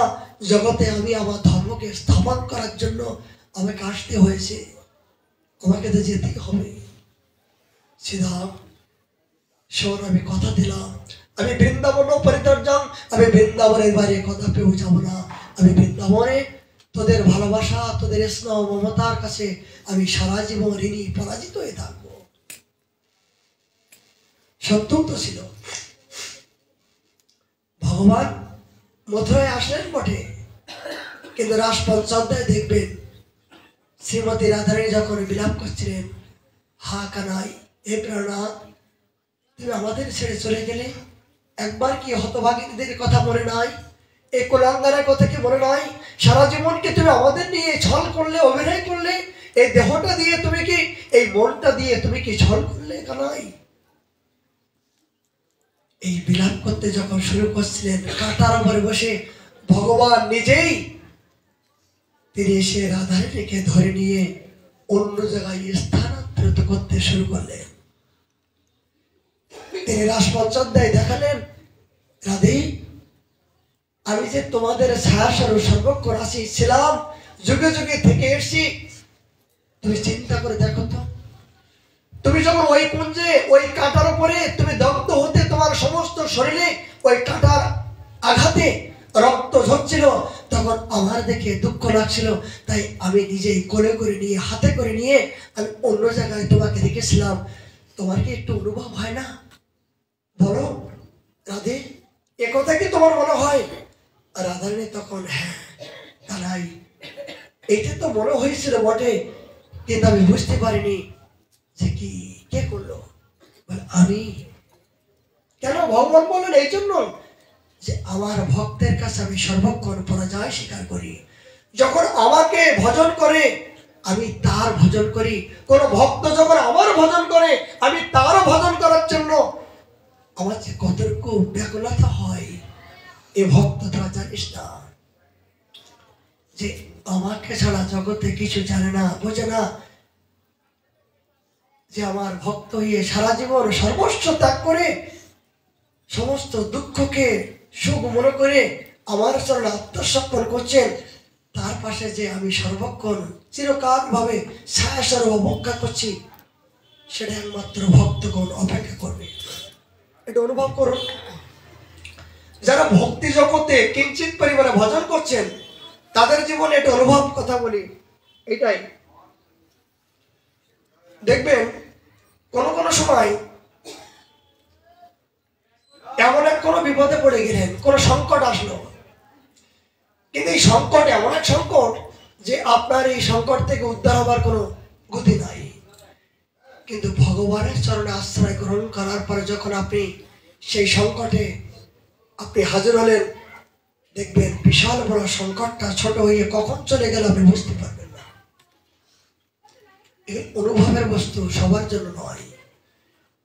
যারা নিয়ম করে ভজন করেন, যাদের ব্রহ্ম মুহূর্তে জাগার কথা ইচ্ছা হয়, হঠাৎ করে কোনো ক্রমে যে ঘুম ভাঙছে না, কে দেখবেন কোনো হঠাৎ করে কোনো বিড়াল বা কোনো ছটপট করে কোনো একটা শব্দ করে, কেউ যেন চিৎকার করে, কেউ যেন চিল্লিয়ে এমন কোনো একটা কূপ শব্দ আপনার কানের দ্বারা আসবে যে হঠাৎ করে ঘুম ভেঙে যায়। কেন? এগুলো ভক্তি মহারাজের চমৎকারিতা হয়ে সাধকের নিত্য নিয়ম ভজনটা রক্ষা করার জন্য ভক্তি মহারানী বিভিন্ন প্রকার এই ছল করে তোমাকে এই ভজন পথে সহযোগিতা করার চেষ্টা করে। এই কথাটা অনুভব করুন। যারা প্রকৃত ভজনকে আশ্রয় করেছেন তাদের জীবনে যায় চমৎকারিতা। ভজন করলে যদি কিছু চমৎকার জীবনে উপলব্ধি না করেন তাহলে কেন ভজন করবেন? অবশ্যই অবশ্যই আনবেই। যদি আপনার নিষ্কপটে ভজনটা করার ইচ্ছা হয়, যদি নিষ্কপটে ভজন করার ইচ্ছা প্রবৃত্তি যদি এই জীবনে হয়, তাহলে অবশ্যই সেই ভজনের মধ্য দিয়ে আপনি জীবনে কিছু না কিছু অনুভব চমৎকারিতা আপনি পাবেন। আর যদি মনে করেন যে ভজন করছি কিন্তু আনন্দ পাচ্ছে না, অনুভব করছে না, অনুভব দেখাচ্ছে না, মনে করবেন তাহলে ঠিক এখনো আশ্রয় ঠিক হয় নাই, এখনো আশ্রয় ঠিক হয় নাই। কি আশ্রয়? আশ্রয় করিয়া ভজে কৃষ্ণ তারে নাহিতেছে আর সব মনে হওয়ার কারণে। আশ্রয় মানে কি? শ্রী গুরু চরণ পদ্ম কেবলই ভক্তি সদ্ম বন্দে মই শব্দের মধ্যে। ভজন করলে যদি আনন্দ না পাওয়া যায়, ভজন করলে যদি অনুভব না আসে, তাহলে সে ভজন করে লাভ কি? তবে সেই ভজনটা হবে অনুগত্য হবে, সেই ভজনটা হবে আপনার সম্প্রদায় অনুগত্য। যখন আপনি ভজন করবেন তখন এই জীবনে আপনি কিছু চমৎকারিতা উপলব্ধি করবেন। এই জড়জগতের যেটা আপনি সুখ মনে করছেন, এই জড়জগতের চেয়েও যদি আপনি সুখ ভজনে না পান, তাহলে সেই ভজন করে লাভ নেই। লিখে নেন, জড়জগতের দেহ সুখের জন্য যে কর্ম করছি এই কর্মের চেয়ে এই সুখ চেয়েও ভজন করে যদি সুখ না হয়, তাই সেই ভজন করে লাভ কি? যদি সেই ভজনে সুখ না পেত, তাহলে এই বৃন্দাবনবাসী যারা গিরিরাজ পরিক্রমা করছে তারা কোটি কোটি টাকার সম্পত্তি, মান সম্মান সমস্ত সবকিছু বিসর্জন দিয়ে, দেহ সুখ আদি সমস্ত বিসর্জন দিয়ে ছিঁড়া কাপড় পরে শূন্য রুটি চিবাতে তারা আজকে গাছের নিচে বাস করে ভিক্ষা বৃত্তি করে জীবনযাপন করছে। তাহলে এই জড়জগতের অর্থ কামিনী কাঞ্চনের মধ্যে চেয়েও তারা অপ্রাকৃত সুখ এই ছেঁড়া কাপড়ের মধ্যে পেয়েছে, তবেই তো তারা ত্যাগ করতে বাধ্য হয়েছে, নাকি? কি সুখ পাচ্ছেন? তারা ভজন করছেন, তবেই তো এই সুখটা পাচ্ছেন। ভজন করলে তবেই তো সুখ পাওয়া যাবে। ভজন করবেন না, বাবা কৃপা করো, বাবা কৃপা করো। কৃপাটা কি আলুর বস্তা? এ পটলের বস্তা, এই 1 কিলো পটল দাও, এই 10 কিলো পটল দাও।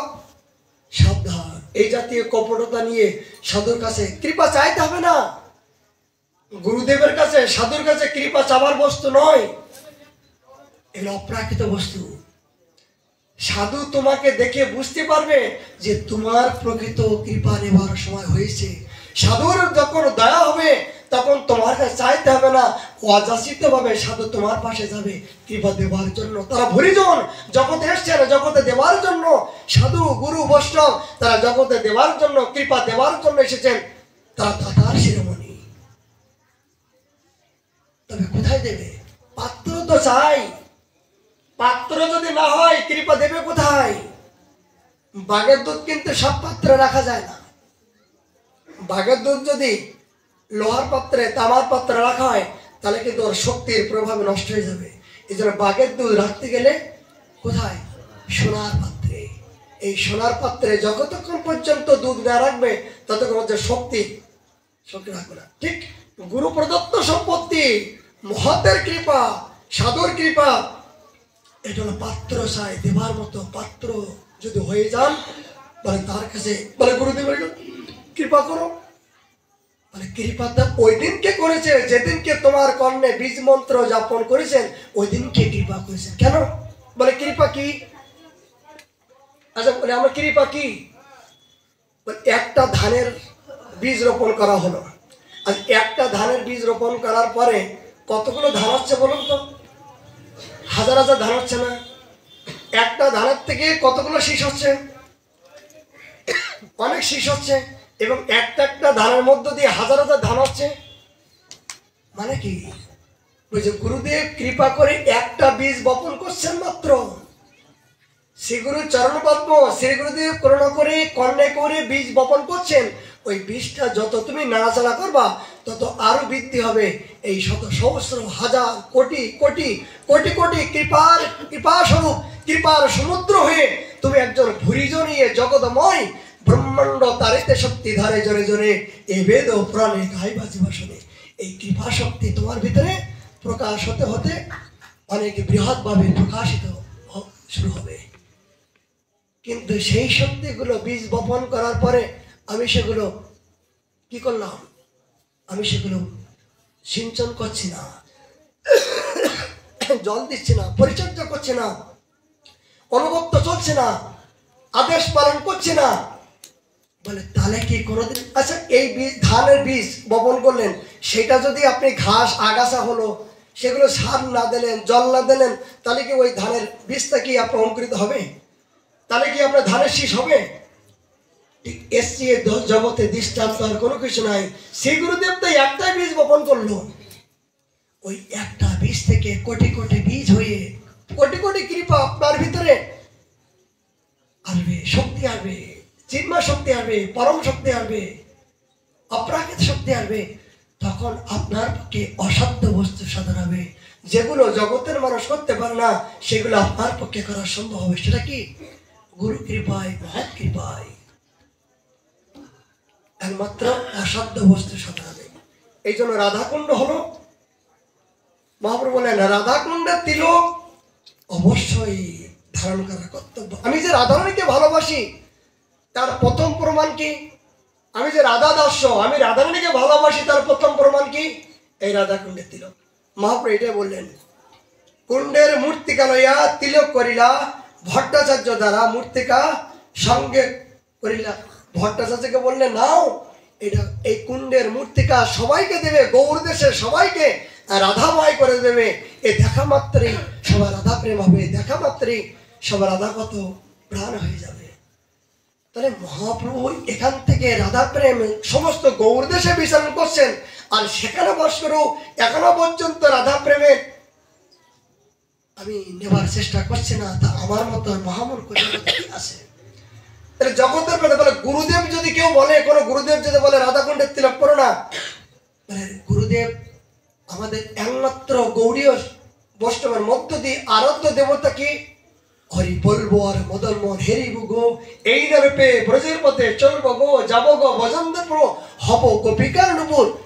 তাহলে গৌড়ী ও বৈষ্ণবে নিতাই গৌরী আশ্রয় গ্রহণ করার পরে আপনার একমাত্র শেষ আশ্রয় হলো ব্রজগোপীগণের নূপুর হয়ে রুনুজুন হয়ে হওয়া। যদি ব্রজগণের বৃন্দাবনে এসে ব্রজগোপীগণের অনুগত্য ভজন করার যদি ইচ্ছা হয়, শ্রীমতী রাধারানীর চরণে ইচ্ছা হয়, তাহলে মহাপ্রভুর কথা মানতে হবে। মহাপ্রভু তিনি নিজেই আচরণ করে, নিজেই এই তিলক ধারণ করে জগৎকে দেখাইছেন এবং জগতে প্রচার করছেন। ইহানো কথা যদি আমি না শুনি, কোন গুরুদেব যদি বলে বৃন্দাবনে যেও না, কোন পিতা যদি বলে বৃন্দাবন যেও না, বলে তার কথা অমান্য করলেও তো কোনো অপরাধ হয় না। কেন? আমি রাধাদাস্য হবার জন্য, আমি তো ভগবানের প্রসন্নতা করার জন্য, ধর্মকে বাঁচার জন্য, ধর্মকে ধরার জন্য যদি কারো কথা লঙ্ঘন করা হয়, এখানে শাস্ত্র বলছেন কি? তাহলে গুরুদেব যে কথা বলবেন সেই কথাগুলো শাস্ত্রের সাথে মিল থাকা চাই। সাধুজরা বলবেন শাস্ত্রের মিল থাকা চাই। মধ্যস্থ শ্রী ভাগবত পুরাণ, এখানে শাস্ত্র বলছেন কৃষ্ণদাস কবিরাজ কি মূর্খ?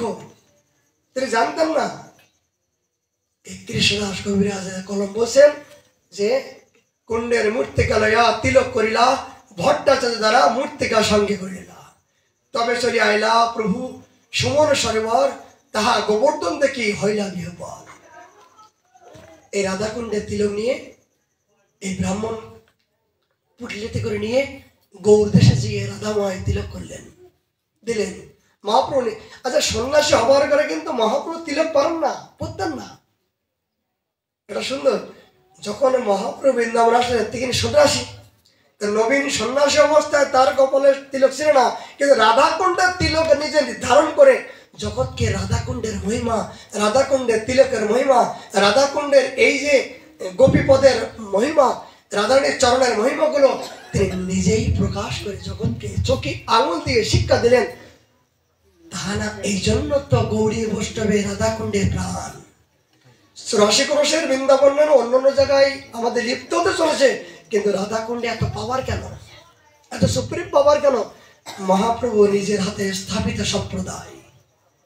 এই জন্য গৌরী সম্প্রদায়ের আমাদের প্রাণ এই রাধাকুণ্ড ধাম। এখানে রাধাকুণ্ডে বাস করেও সে রাধারানীর আশ্রয় যে করে সে হয় মহাশয়। রূপ রঘুনাথের পদে হইবে আগতি, কবে আমি বুঝিব সেই যুগল প্রীতি। এই জীবনে যদি যুগল প্রেম, যুগল ভজন করার যে লালসা হয়, রূপ রঘুনাথের যতক্ষণ পর্যন্ত আদর্শ আমি গ্রহণ না করবো ততক্ষণ পর্যন্ত মানে বহু জন্মনাম বহু বহু জন্ম সাধন করো, আমার সব বিফলে গেল, বিফলে গেল। মহাপ্রভু করুণায় করোনা হলে আমরা আগামীকাল আবার 4টার সময় রাখবো। আজকের মতো হরিকথা বিশ্রাম, সময় তো কম। জয় জয় রাধে কৃষ্ণ গোবিন্দ, জয় জয় রাধে কৃষ্ণ গোবিন্দ, রাধে গোবিন্দ, রাধে গোবিন্দ, রাধে গোবিন্দ, রাধে গোবিন্দ,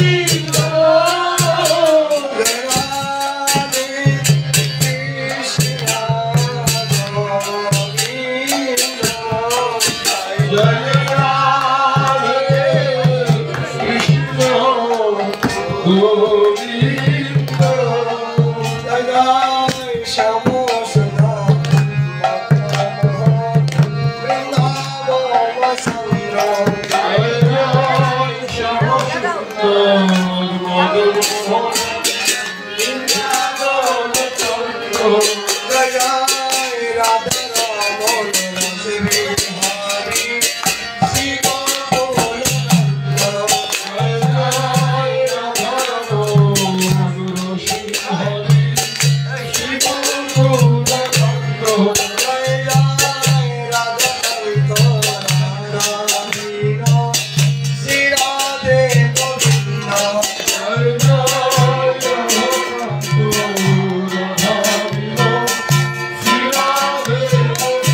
জয় জয় রাধে